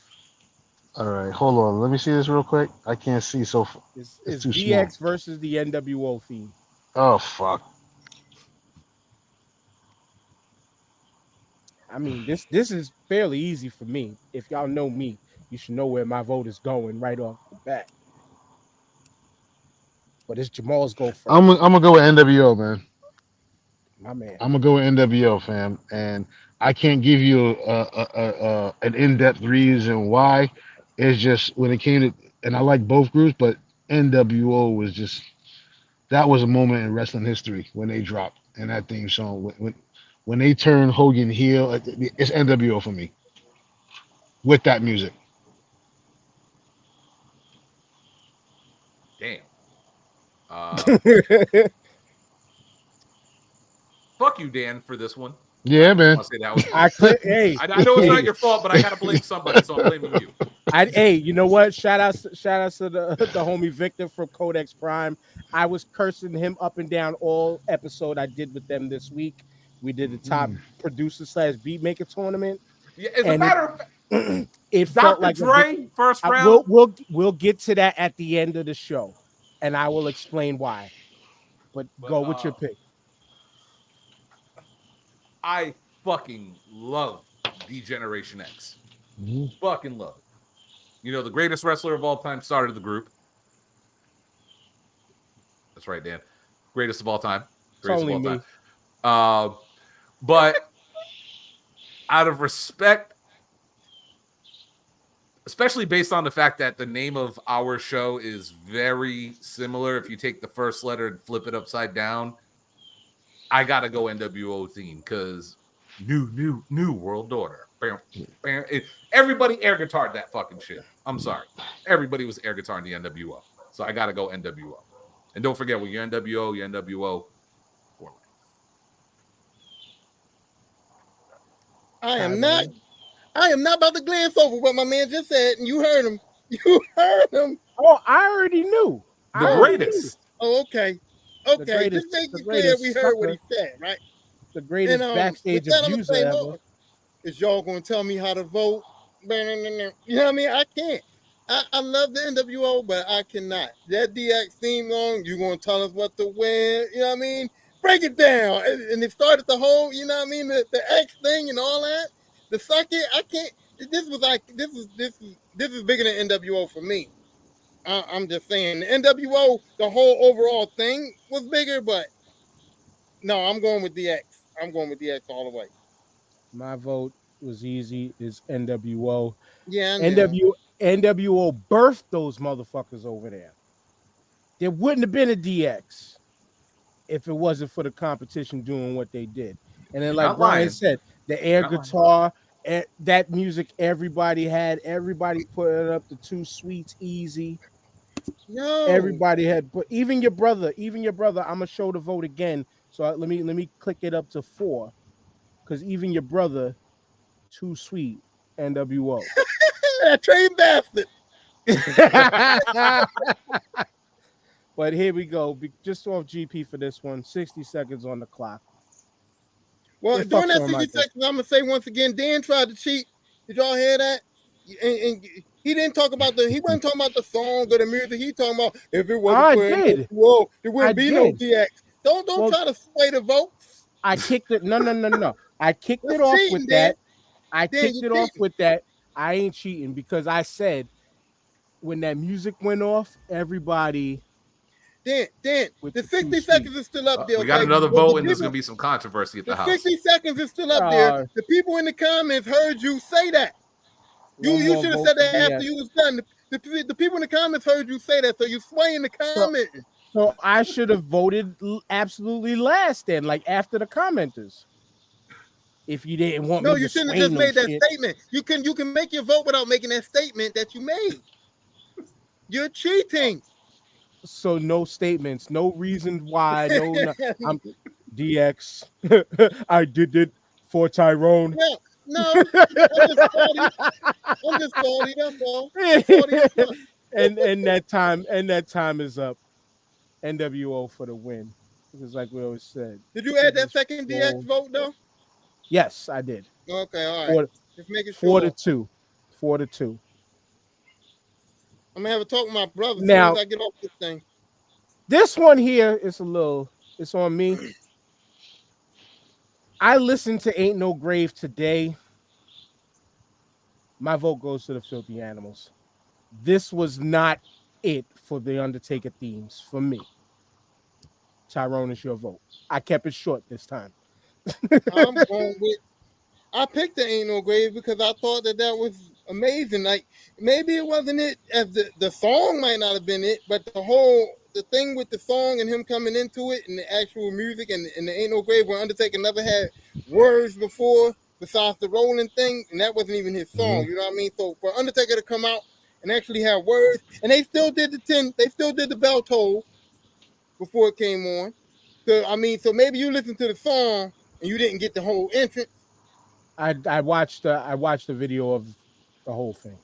Oh, okay. Well, then I don't know what you thinking about, but I'm picking Ain't No Grave with that because that entrance to me was amazing. Well, when we did it last week and we put up the Filthy Animals because I didn't remember what it was. Give me the Spanish rap over Johnny Cash. I'm sorry, Brian. Okay. Remember earlier I said I'm going to remember that? This is why I'm going to remember that. Ain't No Grave, great song, Johnny Cash, legend, whatever. All right, R.I.P. I can't give my vote to a song that was a feature song, not a theme song. It was a one-time use only performance for The Undertaker. I can't give it that vote. So with all due respect, I got to give it to Filthy Animals. I can respect that. Now, Jamal, Yeah, I can respect that. you picked both of these, but we left Ain't No Grave on Tyrone's because of where y'all typed them out. No, Like I got you. I used where Yeah. y'all typed them out, kind of like seedings, kind of how I left with you, Mark Henry's theme, and took it off of Tyrone's. I'm going with Filthy Animals. That song was bananas, and all due respect to the Johnny Cash feature, like like Brian said, and it was dope.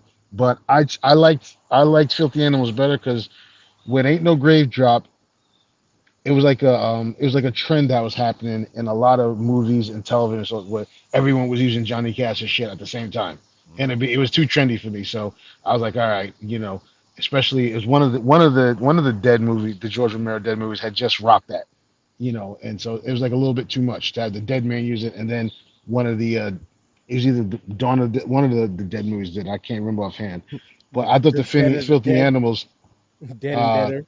yeah, the crazy ass Latin hip hop, Latin rap song. I thought it was crazy. So I'm going with Filthy Animals. Cool. 60 seconds on the clock for anybody else that wants to chime in. And really quick, I just want to say no disrespect to the performance because the entrance and with that song for The Undertaker It was was dope. fire. Yeah, it was Fire. dope. But it Yeah. was only to me, it was only used for that one Mania show. Yeah. If he would have kept it, hell yeah, it probably would have got my vote. But I get it now. I'm gonna just I'm gonna use some hooks, rubs, and spices and put it on my crow sandwich later on tonight. I see I'm gonna eat one of those. 20% off. Use the code starting 5. Word up. But yeah, man. I'm surprised y'all picked like Undertaker joints with lyrics. I'm surprised nobody just went with his general, basic, iconic, friggin' funeral music. Like that Mhm. was a shocker that nobody picked him. He wasn't for me because my picks was all fucking heavy hitters. Like there was no slouches on my team, but time is up. Nobody else chimed in. Filthy Animals move on. Rey Mysterio without a mask moved on. Yeah. Now this one ain't fair, random. Live in Fear, Bray Wyatt's versus New Jack and the Gangsters, Natural Born Killers. Tyrone, this is your pick.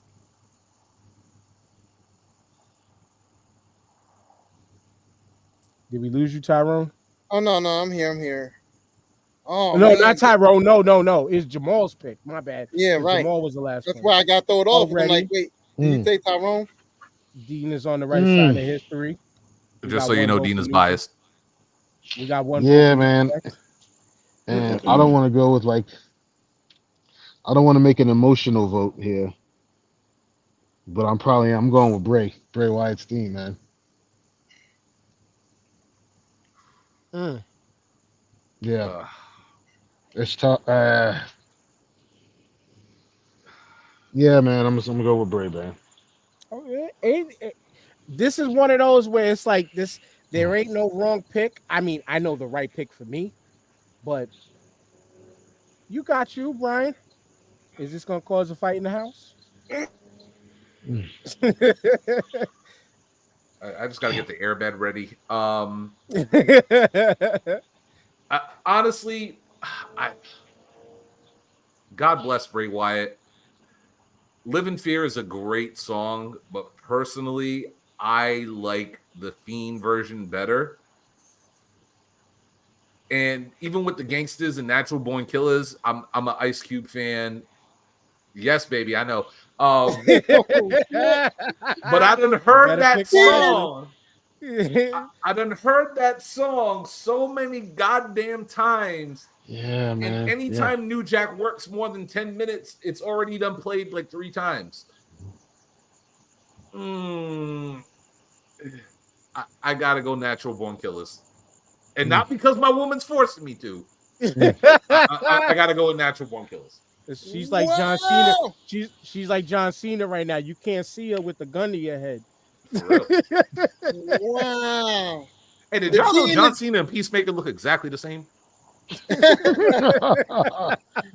Oh my I God! heard. The I heard. cheating today is at an all-time high. Okay, all-time high. I don't care if you say it ain't because of your woman. You know where you sleeping tonight. Goddamn Oh, right. oh my God! Goddamn right. All right. Well, look.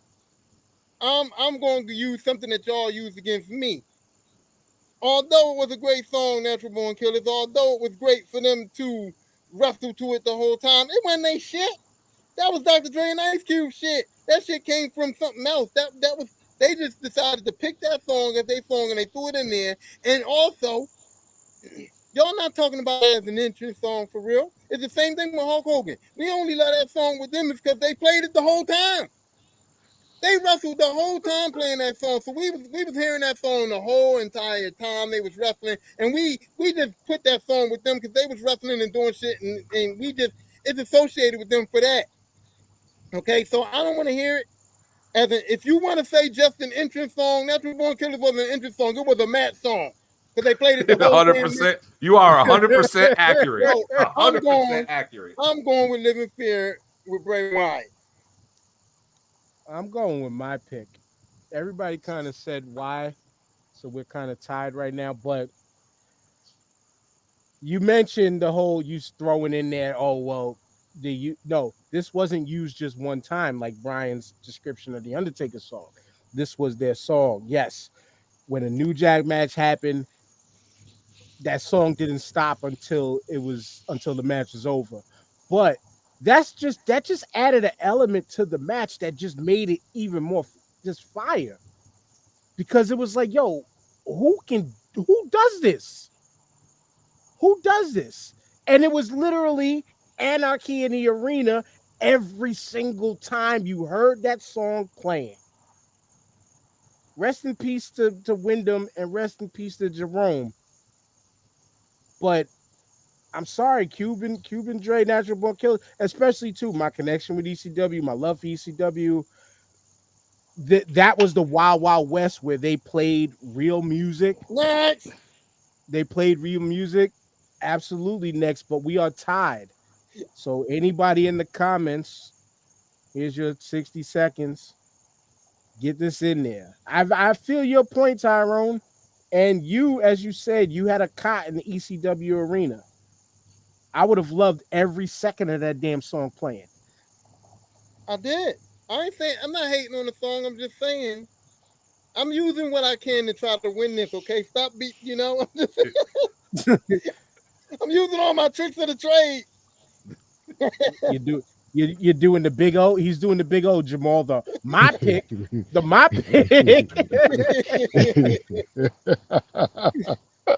my pick made it. My Nick. We all Nick fans. But y'all is on here cheating though. Y'all cheating. We ain't cheating. Somebody in the comments is influencing one of the other people on here. I cannot confirm or deny. Well, you know what though? If the comments don't come through in the next few seconds, we will hold this one off till next week. Or I will throw it up on the tick. Actually, no, I'm not gonna throw it up. And the comments are done. So we are going to hold this off till next week. And we'll come back to it. But we'll gotta remember that it doesn't matter even if the score stays, because just one vote turns the tide on that one.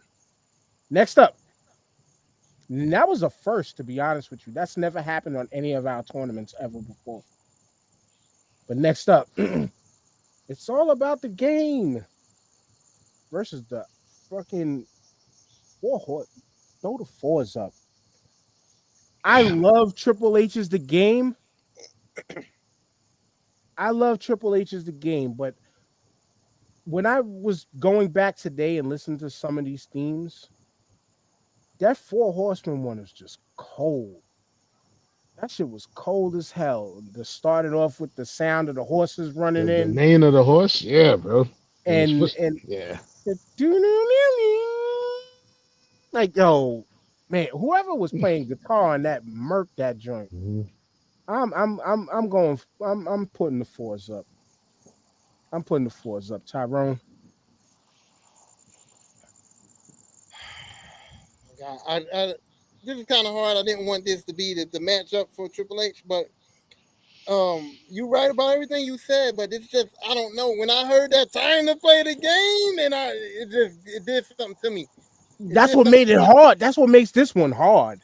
That horse thing didn't do to me, because that was more to me like, okay, it's a group, and it was more like they coming out. And the thing is, like Ric Flair had his own separate theme song.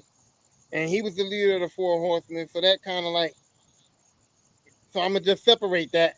And I'm going to just say that for Triple H, for him to have that song be his thing, and he was the game, and the water spit, and the whole entrance thing with it, with the water and the whole, you know, the mist and all that, I'm going with Triple H in the game. I could dig it. This feels like you can't go wrong either way type joints. This round for sure. Brian? Again, another one of these matchups I don't want to pick. Personally, I prefer the My Time Triple H song. I'm a diehard Triple H guy. I preferred My Time over It's All About the Game, but I heard It's All About the Game for so long that it's just like that instant classic. And like Tyrone said, when they came to that part with the spit and he's like, you know what's coming, and you get that fucking spotlight, it just hits. And that 4 Horsemen theme, it's fucking classic, man. It's like you said, whoever was playing the guitar on that song fucking showed out. I gotta go with Triple H on this one. I'm going with the game. That fucking, you know, Motorhead vocalist, that voice is so distinguishing that you can't not like the Triple H theme. So I got to go with Triple H on this one. Jamal, I heard you say "damn" as soon as I called this one. Yeah, I'm going. Yeah, The Horseman, because it's probably more nostalgic for me than anything. When that horse sound and then the footsteps and then the guitar came in, it's just when that Horseman came in, you knew somebody's about to get their ass whooped. Or nothing good was about to happen. So, um, I'm going with the Horseman, fam.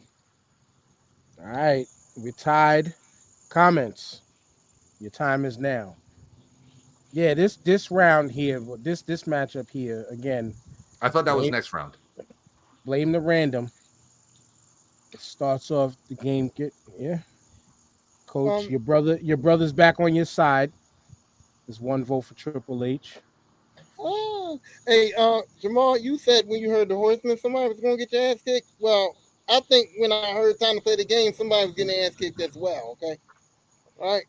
Hmm. Just to put that out there, ass kicking was going Somebody's down. about to get jumped. My bad. Somebody's about to get jumped. Or Oh, someone's about to get buried. Yeah. oh, Oh, okay. that Not part. lose Yeah, a match. Your ass is about to get beat down. that part. Thank you, Arn Anderson, for the creation of the Four Horsemen. With that promo of the Four Horsemen of the Apocalypse gave birth to what we know as the Four Horsemen. And quick sidebar, because we're waiting for this. What was your favorite iteration of the Four Horsemen, real quick? Since, Mine was since time is up. Tully, Arn, Flair, and Barry Windham. Ditto. Mm, Yeah. Same, yeah. Hmm. yeah, I like that one. Yeah, I like that one because the Luger wasn't Luger. They tried. It wasn't it. Uh, I do like the later incarnations with Benoit and Mongo. I do like them. I do like that one too. But yeah, with Barry Windham is just he's another one of those special talents that people don't talk enough about. Yeah, man. Mhm. Barry Windham was fucking amazing. Him, and Terry Bam Bam Gordy. Like every time I see Bam Bam, not Bigelow, but the first Bam Bam, Terry Hmm. Bam Bam Gordy. Every time I watch him wrestle, I watch an old video of him wrestle. I just say, I in my head, I know the whole Confederate flag situation with them and all that, but it was like, please don't be a racist. Please don't give me the vibe of I need to dislike you because that dude was so damn good. So good. And then go watch his All Japan work. Like that dude, he was amazing, man. But amazing. I amazingly hate the random picks and this matchup. It's Jamal's pick, but I'm like you, Brian. I'm just saying it ahead of time. I don't want to pick here. But Jamal, you got the honors of doing it first. This one is this one is John Cena's The Time Is Now versus Mr. Perfect's theme song. Fam.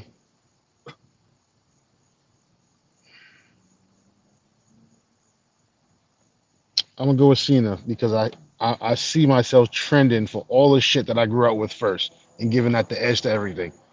And yeah, man, and I'm trying to take sentiment out of it. Damn, both. Damn. Yeah, I'm going with Cena here, bro.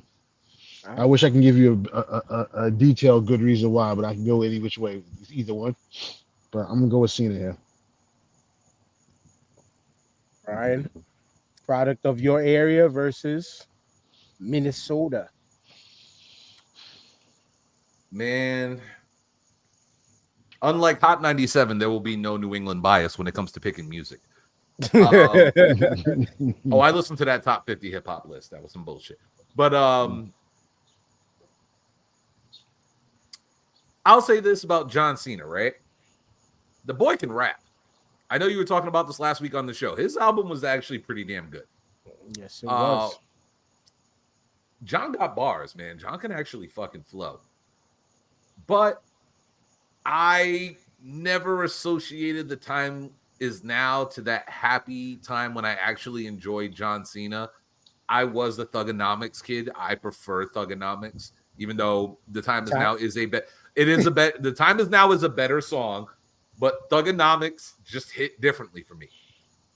Kurt Hennig as Mr. Perfect, as a kid, I was obsessed with this dude. The first time I seen this motherfucker throw a football from one side of the field, the great video editing of the WWF of him running all the way across to the other side of the field, catching that ball, bowling a perfect game. And there's something regal about the dun, dun, dun. It's like you're in like a fucking orchestra if you put your headphones on and listen to that. And you're just like, dun, dun, dun, dun, dun, dun, dun. I got to go with Mr. Perfect. I'm sorry, John. I'm going with Mr. Perfect. Plus, he's a Tampa Ray fan, so. Damn it. You made this tougher for me, Tyrone. He brought out what you mentioned last week. When you mentioned like, yo, you ain't picking the Dr. Thugonomics. That's what I'm saying. That was my sole point, that this was a better song, but that Thugonomics hit me different than that. I know this is a better song, but that Word Life, the basic Thugonomics was like that hit me a little different than this song, and I don't know. I felt it a little more, even though I know this is a better song. But my thunder was stolen, because that's what I was going to say. That his name was Mr. Perfect, right? He was doing all these promos about being perfect, and then that music, dun dun, and it hits you like that, and you're just like, this is perfect, everything. Yeah. But so I'm going with Mr. Perfect. But here's the thing, though, I never wanted gum out of somebody else's mouth more than I wanted Mr. Perfect gum. In my head, I always kept thinking as a child, when he smacked that gum, I'm gonna catch it. Still to this day, whenever I spit out a piece of gum, I do the perfect. You just sold my right. See. But did you want to catch it though? In my head, I'm like, if I ever go to I'm gonna catch that gum. If you hit that shit far enough, I'm jumping up and grabbing it. Yeah, I don't know what I'm gonna do with it afterwards, but I was gonna catch it though. If you see the score right there, it's 3. Tyrone, because in my head right now, I was like, I can't go against the MOP opening, A Little Fame. And then in my head, your time is up. My time is now. You can't see me. My time is now. It's the franchise. You're on signing now. Like the lyrics to the hook was running through my head, but Mr. Perfect, my first original GOAT to me, Mr. Perfect. Anytime I play his theme song, still gives me some of the same chills as it did then that it does today. But you mentioning the damn gum spit and Brian saying exactly what I was about to say. Anytime I chew gum, if I'm standing up, and I think in life I might have missed 2 or 3 times.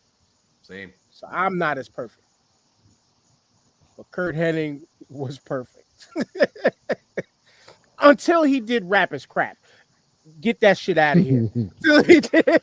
Until he did Rap is Crap.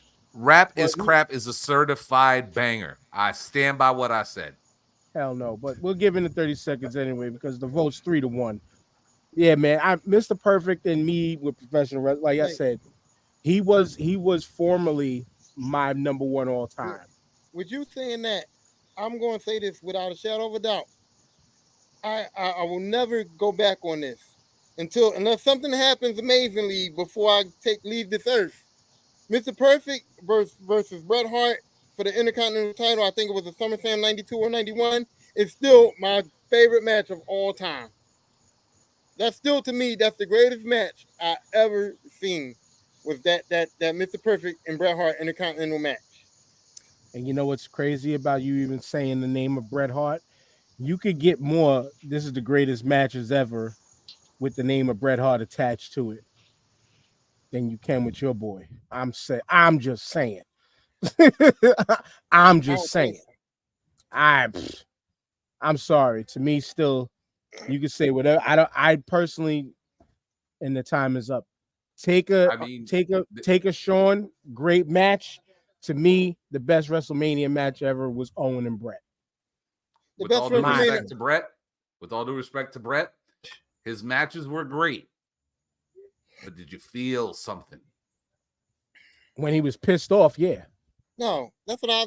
He was able to work with everybody. Shawn Michaels just made me hate him. No, that's my point. I was making. Who gave a fuck about Bret Hart? What did Bret Hart do to make you really care? Nothing. I ain't care about Bret Hart. Can I say one more thing?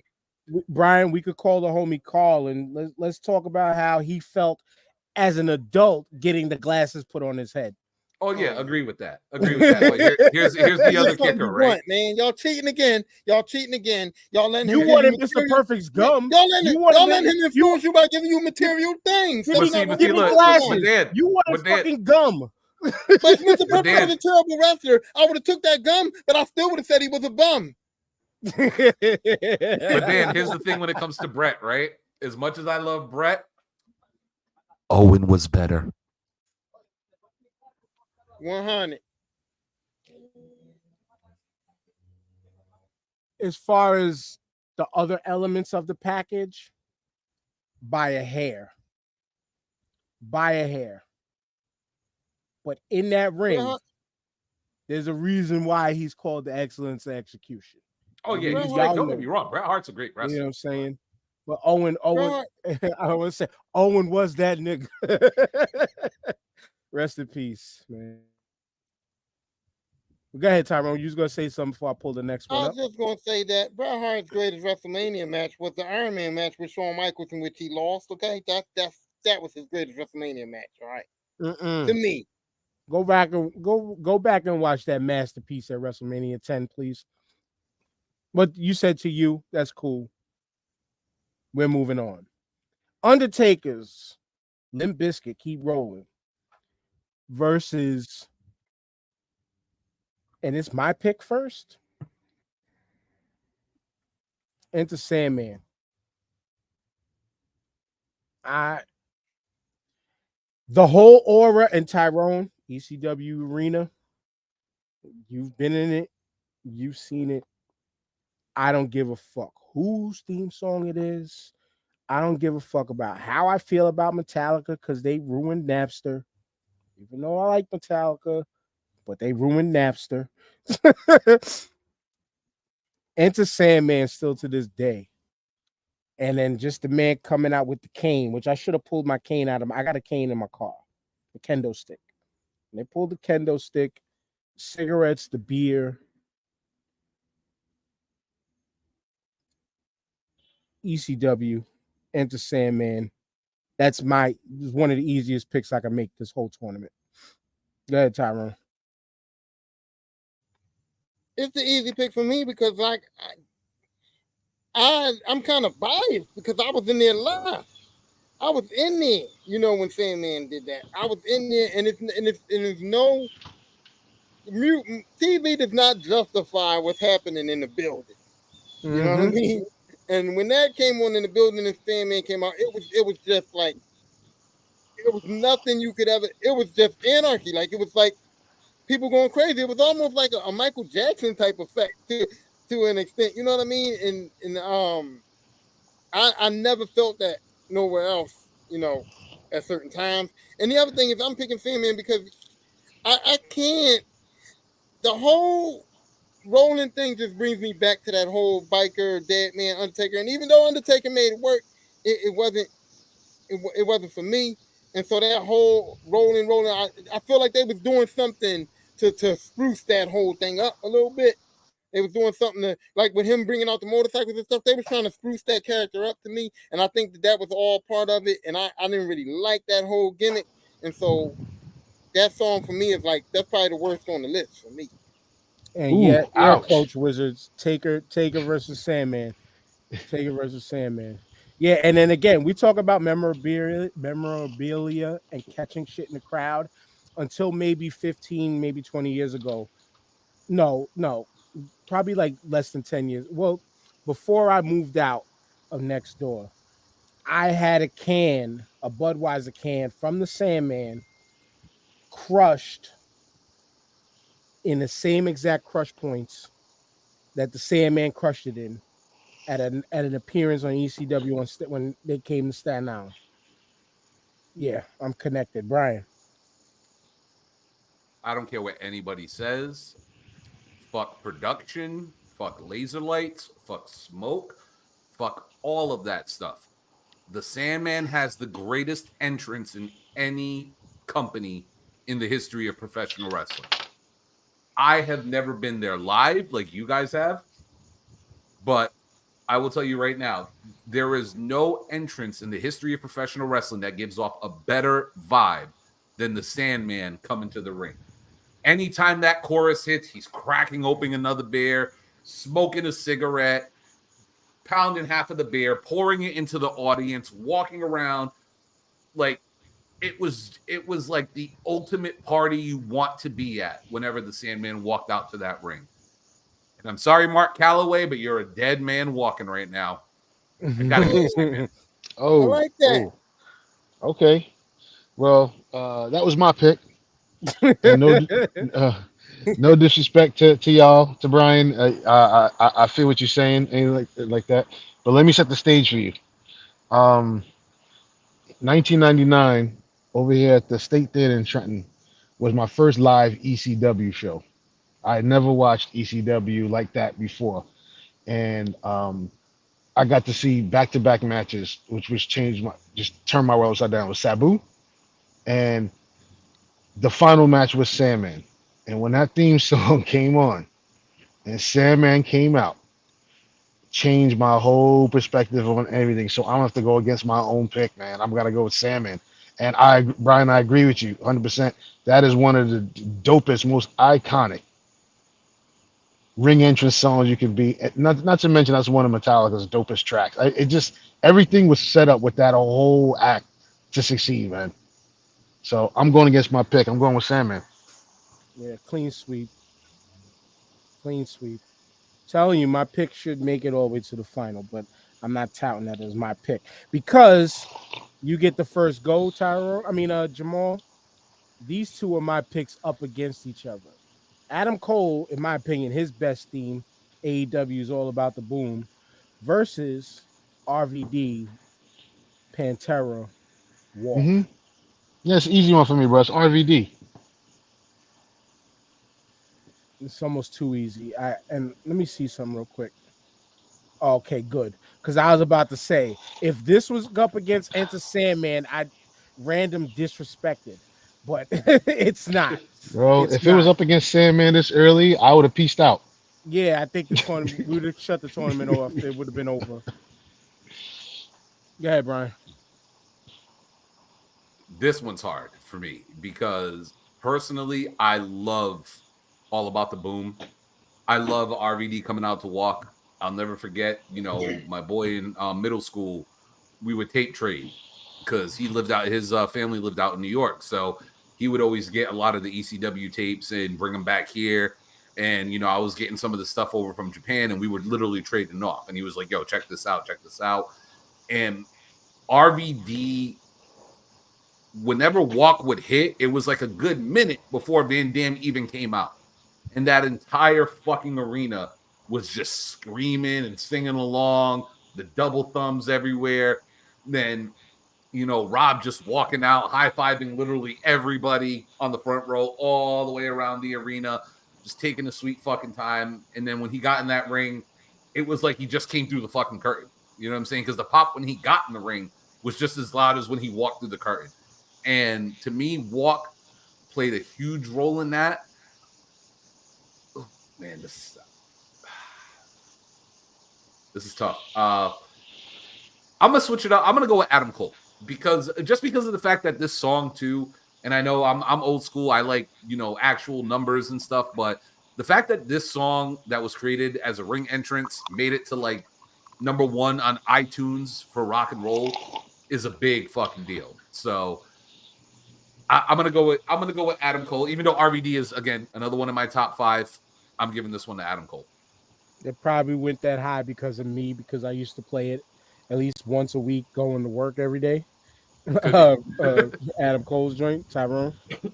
I'm not even gonna be on here and be hypocritical. Okay, I got rid of John Cena because I believe that John Cena had another entrance song that I thought was better than the one that was on this list. To me, even though I know the song was better, but I felt like it hit different.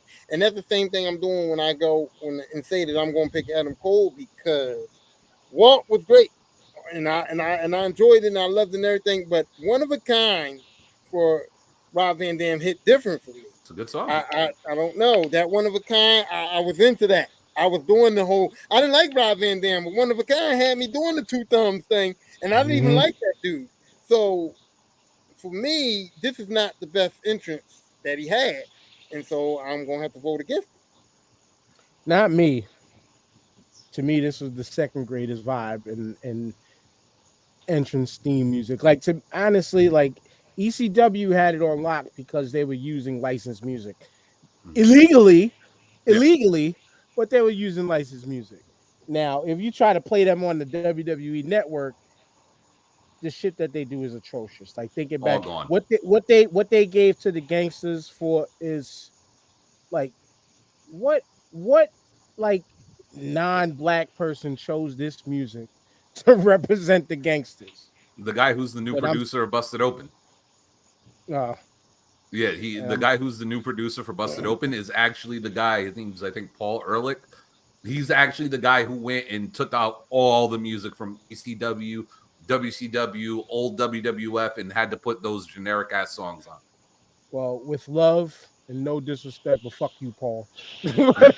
No, I get it. It's about that money and paying for the licenses. But no, Damn, Yeah. Gina.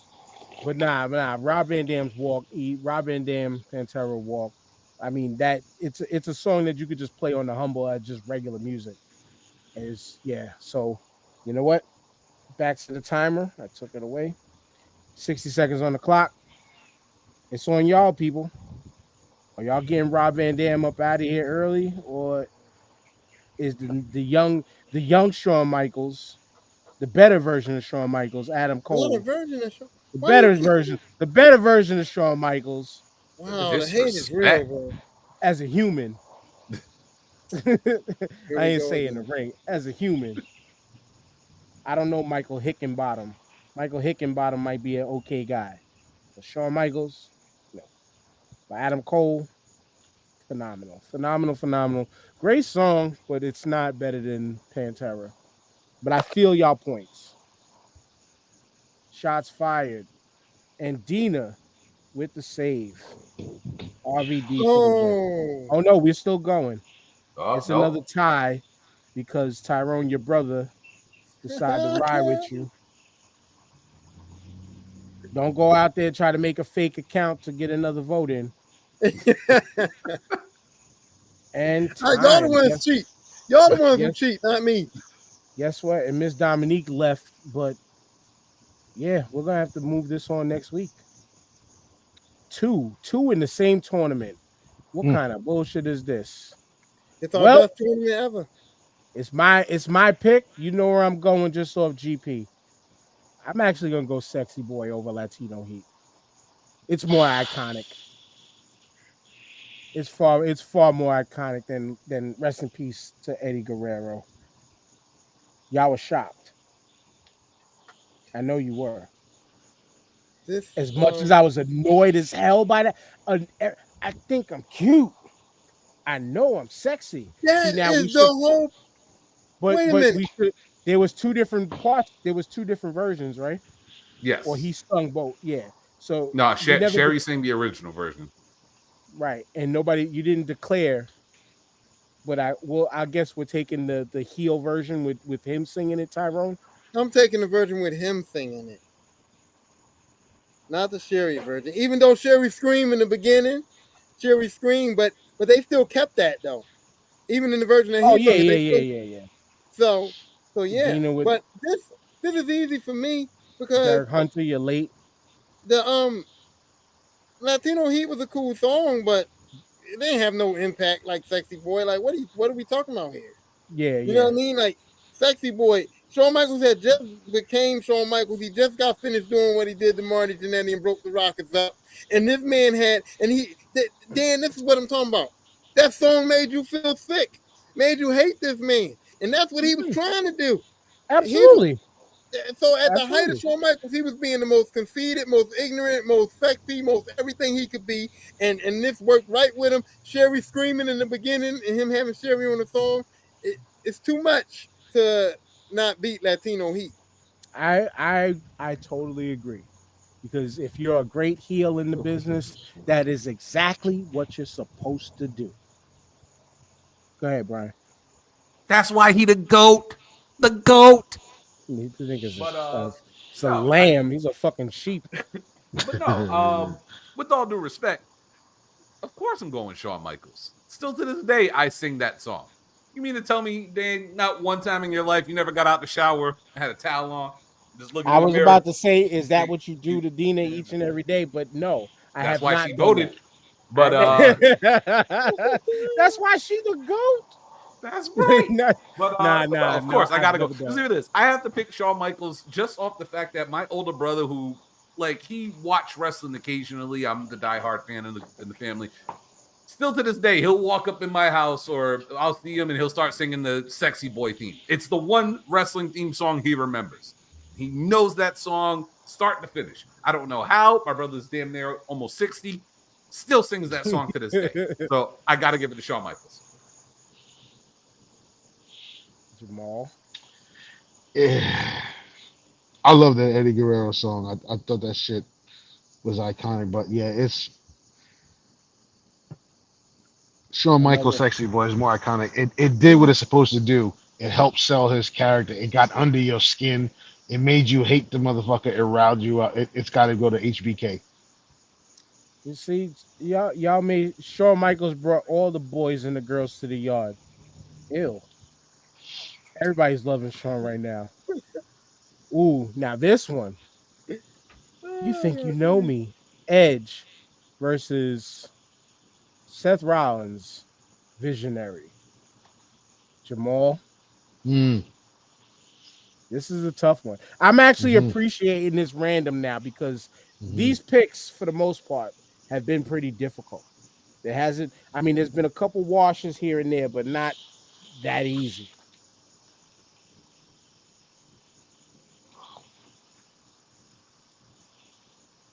Edge. Wow. Yeah. Damn, Seth Rollins joint is dope, but Edge. I'm a huge Edge fan, so there may be some bias in there, y'all. I ain't gonna lie. That's okay.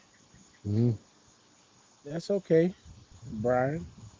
Question on the Edge song: is it the original "You Think You Know Me" or the Metalingus "On This Day I See Clearly" version? That was the one that I think I was thinking of, or were you thinking of that too, Tyrone? Yeah, When we were kind Yeah. of helping them. hmm yeah. I was thinking of Okay. the Metalingus The Metalingus version. one. All right. Right. Shit. If that's the case, yeah, I gotta go Edge. hmm Seth's theme is fire. The sing along is great, but I understand now why people say, this is one of the greatest theme songs of all time because it just fits Edge, man. That energy he comes out with running up to the crowd and, building up. And then, after all these years of him coming back, that whole chance to feel alive with the hands up, I got to give it to Edge. And Dina gave it to Seth. Tyrone, you give it to. I give it to Edge because I just want to base it strictly on the song. And if I base it strictly on the song, Edge's song is way better than stuff.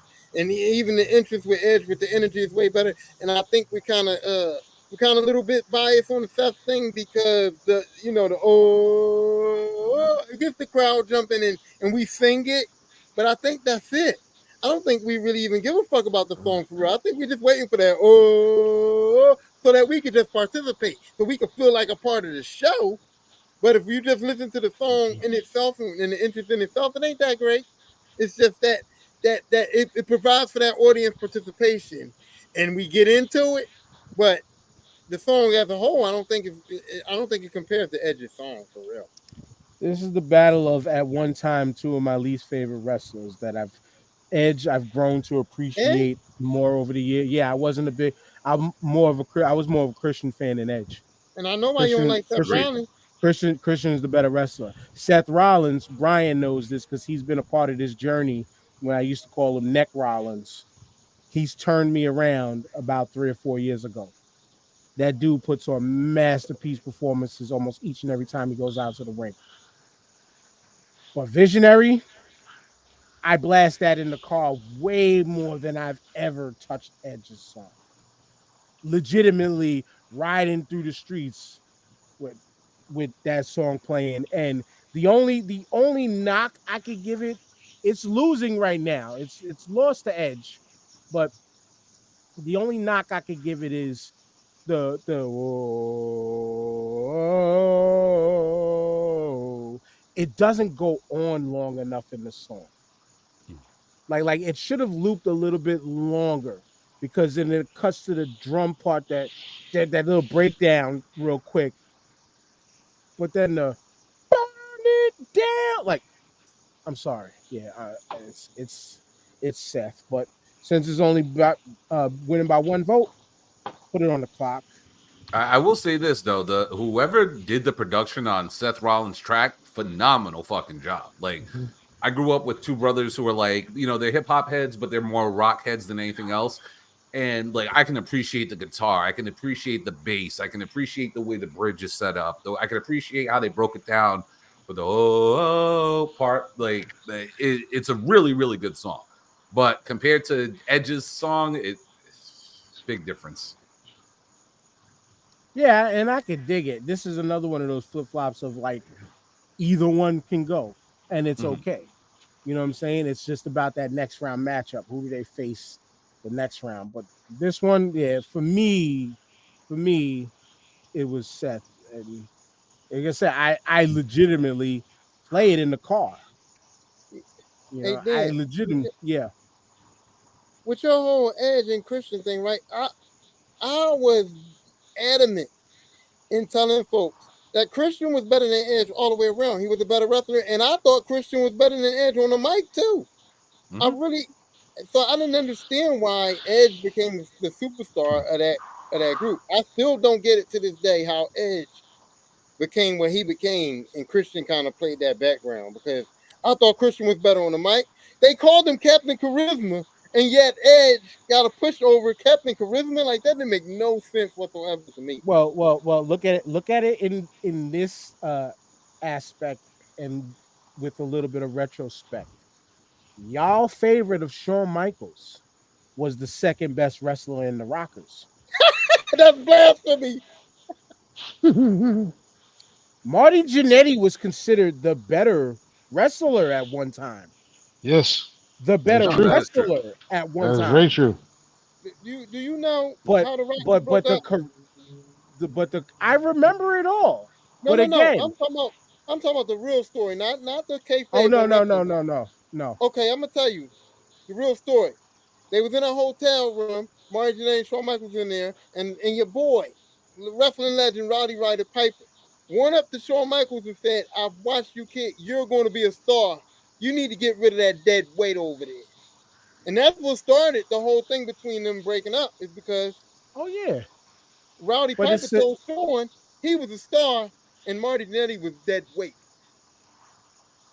So I don't know Coach. what I don't know what y'all was seeing, but Rowdy Piper, I'm going with what Mr. Piper said.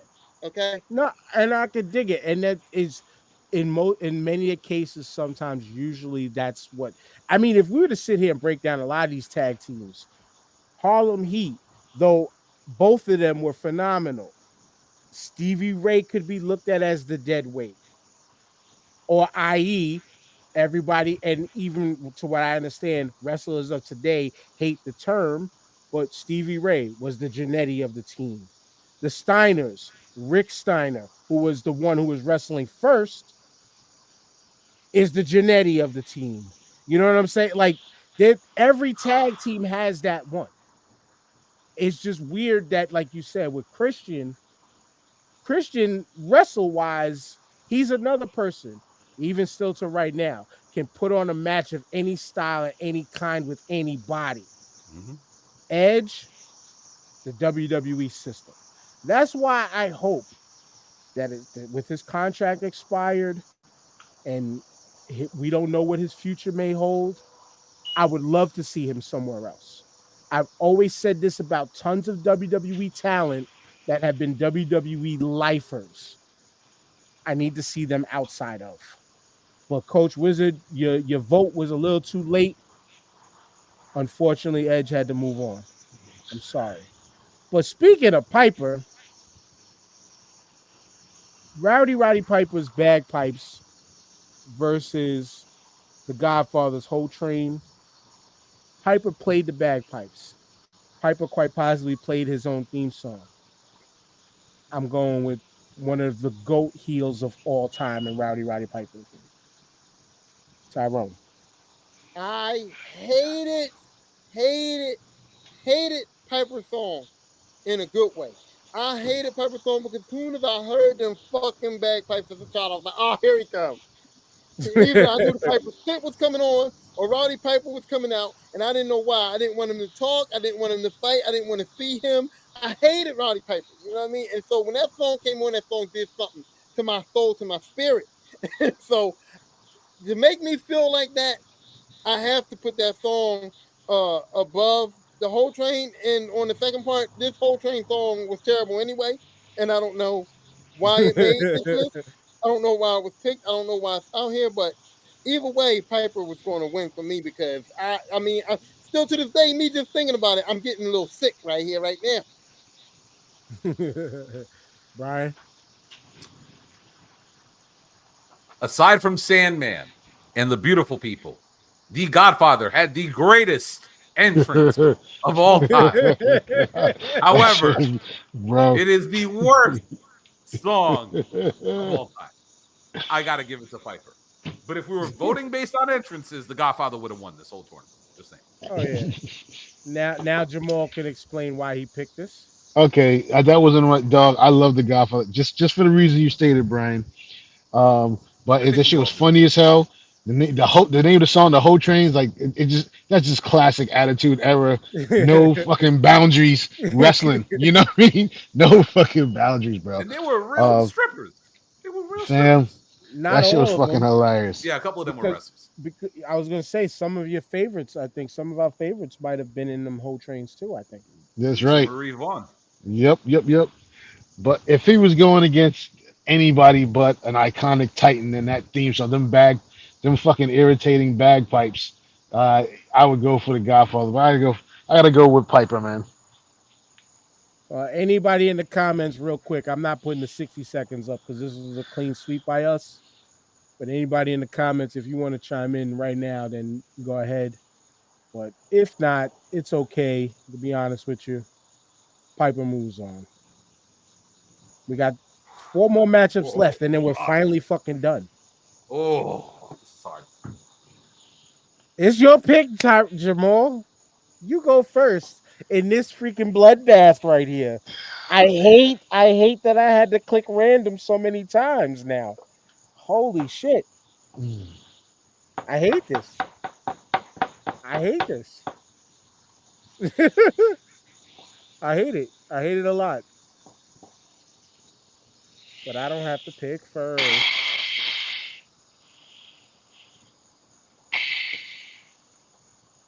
Study long, study wrong, nigga. I'm trying to separate the icons from their music. You know what I mean, and not just go with the icon. One vote for And I know Mark Henry. sometimes their presence and what they meant to the business at that time amplified their music. They could have walked out to fucking polka music and the shit would have worked. You know what I mean? Um, but I'm gonna go with Mark Henry here, man. I'm separating the wrestler from the music, just going with the theme song. I'm going with Mark Henry, man. Conway Liddy said, sexual chocolate. Yeah, baby. Shout out to Mae Young. Rest easy. Damn. Had Mae Young's hand. Here's my only problem with the Road Warriors right now, right? Unless you're going on YouTube, it is impossible to find them coming out to Iron Man anywhere. And that, for me, hinders the fact that I can't give them the vote. Mark Henry, Somebody Gonna Get Their Ass Whooped, is the perfect song for Mark Henry. It was like the perfect vibe, the walk to the beat, the 3-6 Mafia production, and this was right after they came out with Hustle and Flow and did all of that stuff. It's a perfect fucking theme. I gotta give it to Mark Henry. Somebody gonna get their ass kicked. Somebody gonna get their ass whipped, Tyrone. The reason why I picked this is because when we started doing it, I that's how I remember the Road Warriors. I'm sorry, that WWE Road Warriors with the red spikes. That's not how I remember. I remember them down, down, down, All down, black. down.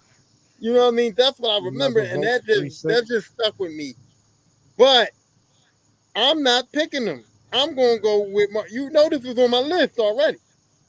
Mark Henry. This was one of my picks on my original list. I had to give it up to Jamal, but this was one of my picks, and it's because at that time, Mark Henry was in a space where he didn't have no place in the WWE. Like he was on the verge of being out. He didn't have no gimmick. He didn't have nothing. And for him, he used this song, and when he said it, he meant that shit. He meant that shit. When somebody's gonna get their ass kicked came out and Mark Henry came out, somebody was getting their ass kicked without a doubt. Mark Henry, that's when he became the monster. That's when he started destroying folks. That's when he had that big whole thing with the Undertaker. And so I felt it. When he came out, I felt that was real. And that song actually, like, I think that song gave him a little bit of a little to his character. It didn't only incite us; it pushed him too to say, "Okay, I'm going out here. I'm wrecking shop. I'm kicking some ass today." And that's how I like to see it, and so that's what I'm going with. Yeah, clean sweep. It's hard to go against 3-6 Mafia, like I'm gonna explain to you later, Brian. But Mark Henry for the win. Cody Rhodes King motherfucker. Cody Rhodes Kingdom versus Macho Man's Poppin' Circumstance. And I'm first. I love you, Cody. I gotta go with the graduation music.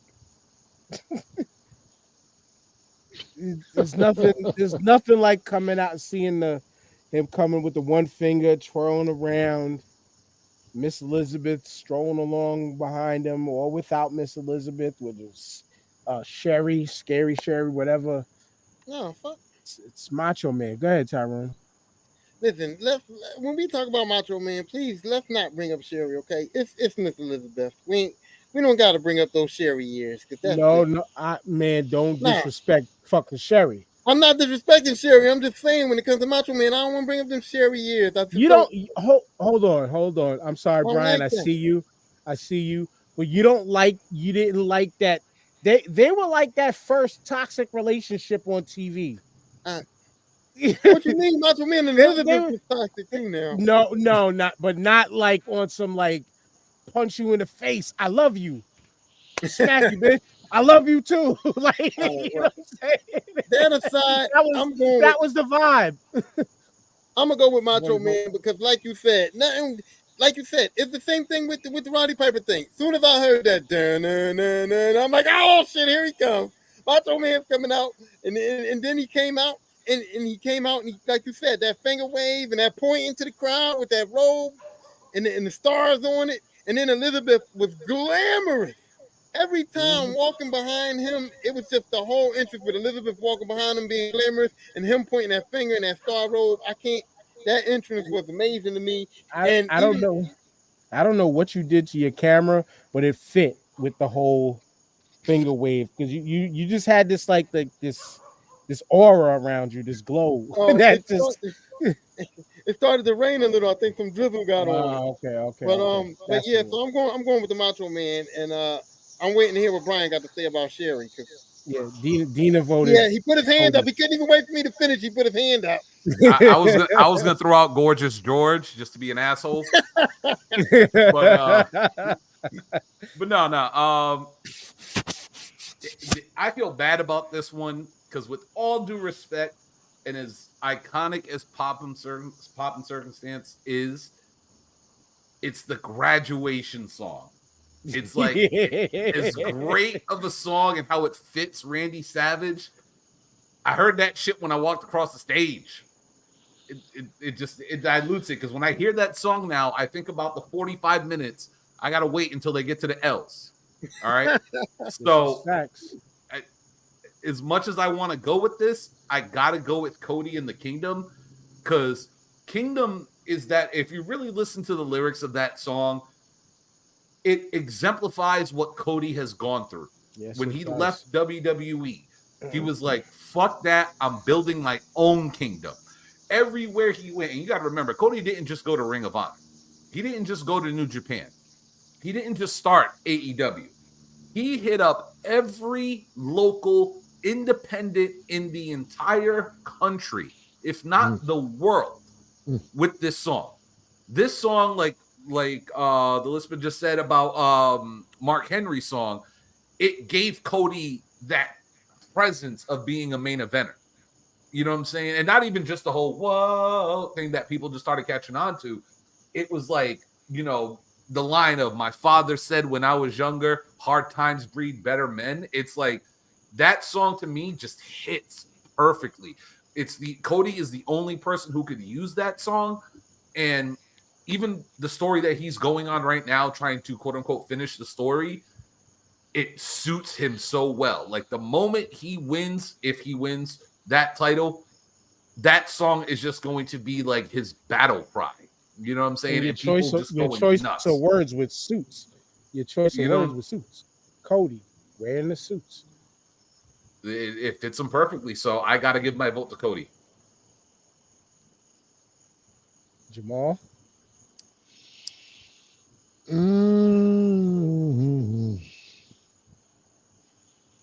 Macho Man. The graduation song, man. Another one of them tunes. It's like, oh, it's like you heard that song come down, especially for most of his career, and you expected a victory. You know what I mean? That it doesn't matter who he was going up against. You expected it. You knew a victory was coming by ill-gotten gains if necessary. Yeah. 60 seconds on the clock or 65 seconds on the clock. Conway, if you want to vote, your votes count. Dina already made her vote. Her vote counts. We got a few seconds left. It's just funny how it being a graduation song could spin it for a vote and then it could turn around and spin it for a not vote. Right. And Conway adds on with the Macho Man. No more need for the 60 seconds. Randy goes up 2 votes to move on. We're almost there. This should be a clean sweep. Jamal, it's on you. Gold Dust, I believe. I don't know if it was called Shattered Dreams. I know the move was called Shattered Dreams, but Gold Dust theme song versus Broken Glass from Steve Austin. Yeah, Broken Glass, man. Everywhere. People pissing on the corner. Don't care. Can't take the smell. Can't take the noise. Got the roach came out your book bag.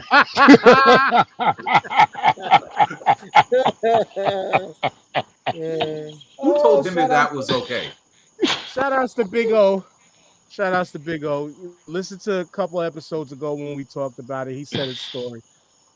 He said, that I felt that bar, man. Conway Liddy Broken Glass.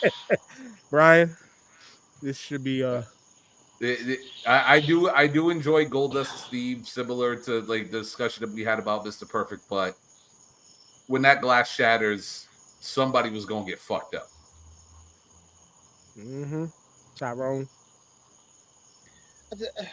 I picked Goldust's theme because I felt like, and I'm gonna be honest, I didn't think that it had a chance to win in this, but I felt like Goldust has been getting disrespected on a high level across Wrestle Talk and across all of wrestling. And I just want to give my man some props. He was a great wrestler, and his theme was great to me, and the Goldust and the whole thing. But come on now, I mean, the Broken Glass, he can't beat that because, like I said, I was not really a Stone Cold fan because of what he did to Shawn Michaels in the WrestleMania with Mike Tyson and all that soured me on him. But here's the thing.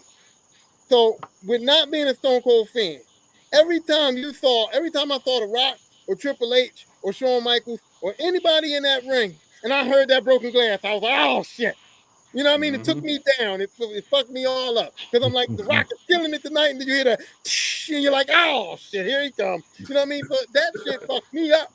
So, I got to pick the Broken Glass, man. Yeah, I picked it too.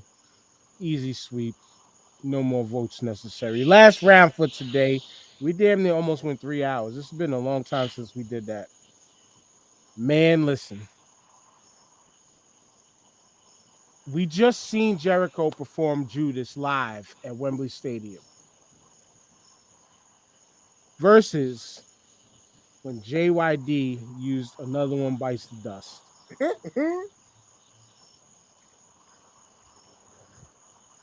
Go ahead, Dan. Waiting on you. Sylvester Ritter gets my vote. What? This was tough. I love Judas.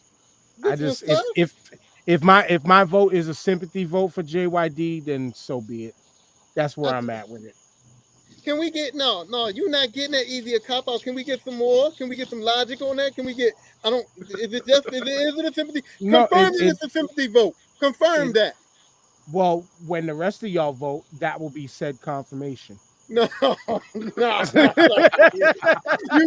out on that, bro. Because you know ain't no way. Ain't no way. I love JYD. We all know where I'm going on this. I didn't even think that song was that great of a song. I don't think JYD, I didn't like that entrance. I didn't like his little dumbass little knee dance. None of that. None of it. There was nothing good about that entrance at all. He wore a chain around his neck. I thought that was a little bit off-putting to me. I don't want to hear it. You know where my vote's going. Just put it on the thing and go ahead, Brian. I did. I mean, damn, because I agree with those sentiments. It's like I thought we were gonna put Thump up in there for JYD, no, but Thump would have been that was a loss. Yeah, of course. But with all due respect to Queen and Another One Bites the Dust, dude, he walked out and the entire crowd sang Judas word for word without an instrumental in the background. I gotta give it to Chris Jericho. Conway Liddy, JYD.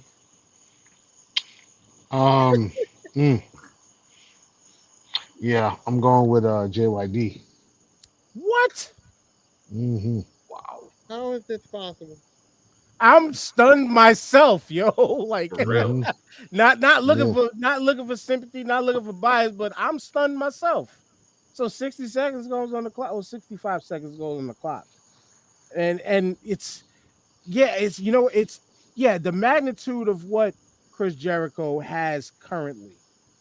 I mean, it just adds to the star power. It adds to the legacy, the legend. No, Jamal. Even better, the fact that it's his music.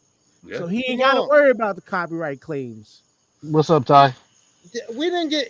I need an elaboration, my man, because you can't just throw that out there. You can't just do that and just. The Judas by Jericho is dope, but JYD or JVD, as the Sheik would say, that theme song is iconic as fuck. What you talking about? Sorry, man. It was iconic as a regular song, like on the radio. And it can't. Hey, man, choice of song is huge, bro. Hey, He chose wisely. When you think about JYD in that era, Another One Bites the Dust fits because it literally was, yo. He was a dog. He's a junkyard dog. He's gonna bite you. He's gonna bite your ass. Hey, yo. Time went. Dan, you had to turn. You ain't say all that when I asked you. Don't try to jump on Jamal's foot now, bro. Nah, well, no worries for y'all. JYD is going to probably lose the next round, which next week we'll have. It ain't no worries. Judas is out. First round, Judas is out. Like, that's the junkyard dog, right? Like, oh man. Look, I ain't the only one that chose the JVD. Well, next week, no worries, Conway. You said I won't be voting for a minute. Kiddo's bedtime. Well, you came at the right time because it was close towards the end of the show. JYD versus Steve Austin next week. Mark Henry's versus Pomp and Circumstance. Edge versus Roddy Piper. We have to finish the Adam Cole RVD versus Shawn Michaels Sexy Boy. Mr. Perfect versus Enter Sandman. The Game. And we have to finish Living Fear versus the Gangsters. Filthy Animals versus NWO. And Hogan and Vince. That's a Ain't that funny, Hogan versus Vince? Absolutely. Father and son battle. So that's that, Brian. Thanks for coming through as always. But now let me explain to y'all. So this past Wednesday on Codex Prime, I was able to guest with the homie Sean from I forgot the book club that he does, and then Lou from the BX came through a little late. They did a round of 32 producers tournament, but I had to clarify to them because if y'all know me, I'm a stickler when it comes to that word producer. You know what I'm saying? While we talking producer as far as production of the whole record, or are we talking beat makers? They clarified we were talking beat maker portion of production. And so the most controversial one, which happened to be the second matchup that we talked about, 3-6 Mafia versus Dr. Dre. And surprisingly enough, 3-6 Mafia made it through over Dr. Dre. Dre got the first round exit. I explained this because when you talk about beat making and Dr. Dre, though you can go to his early NWA and the Posse joints, his early NWA stuff, most people were mentioning, but what about the Chronic? Chronic 2000. Most of Dre's later life production was him doing the producing of the record, the compiling of the talent who tapped out the beats. He got Mailman, DJ Yella, what's the dude, DJ Pooh. He had a crew of beat makers, and then the homie Sean mentioned Mr. Porter, a couple other names, Scott Storch, other musicians. This is why Dr. Dre did not make it out of the first round, because 3-6 Mafia, it was Juicy and Paul who made them beats. Dr. Dre took credit for most of them beats. Even I forgot, I just sent it to Carl the other day. I was listening to Drink Champs. They had Warren G on. One of the joints, a few joints on the Chronic, On the Warren Chronic, G yeah, made. Warren did. Warren G made and didn't take credit for it. Because like he said, in that era, it was just, I got you on the work. We family, all right, cool. It wasn't about the business. It was about the creation and the creativity. When you look at them credits, it'll say Dr. Dre, but you got to dig underneath and see. A lot of that other production, a lot of the people that was on them records making them beats was not Dr. Dre. But if it wasn't for Dre's masterful ear, we wouldn't have those sounds that we have now. But that was the logic behind why Dre did not make it out the first round. And that's why I specifically asked, because when I asked them, is this producers or is this how people call beat makers producers? Because if this is producers, why isn't Puff in this tournament?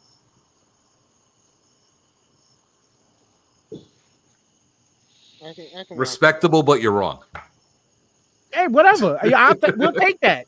The shit's over. The GOAT won anyway. Jay Dilla won anyway. I was gonna say I still haven't listened to the entire show, but I just heard about that first round.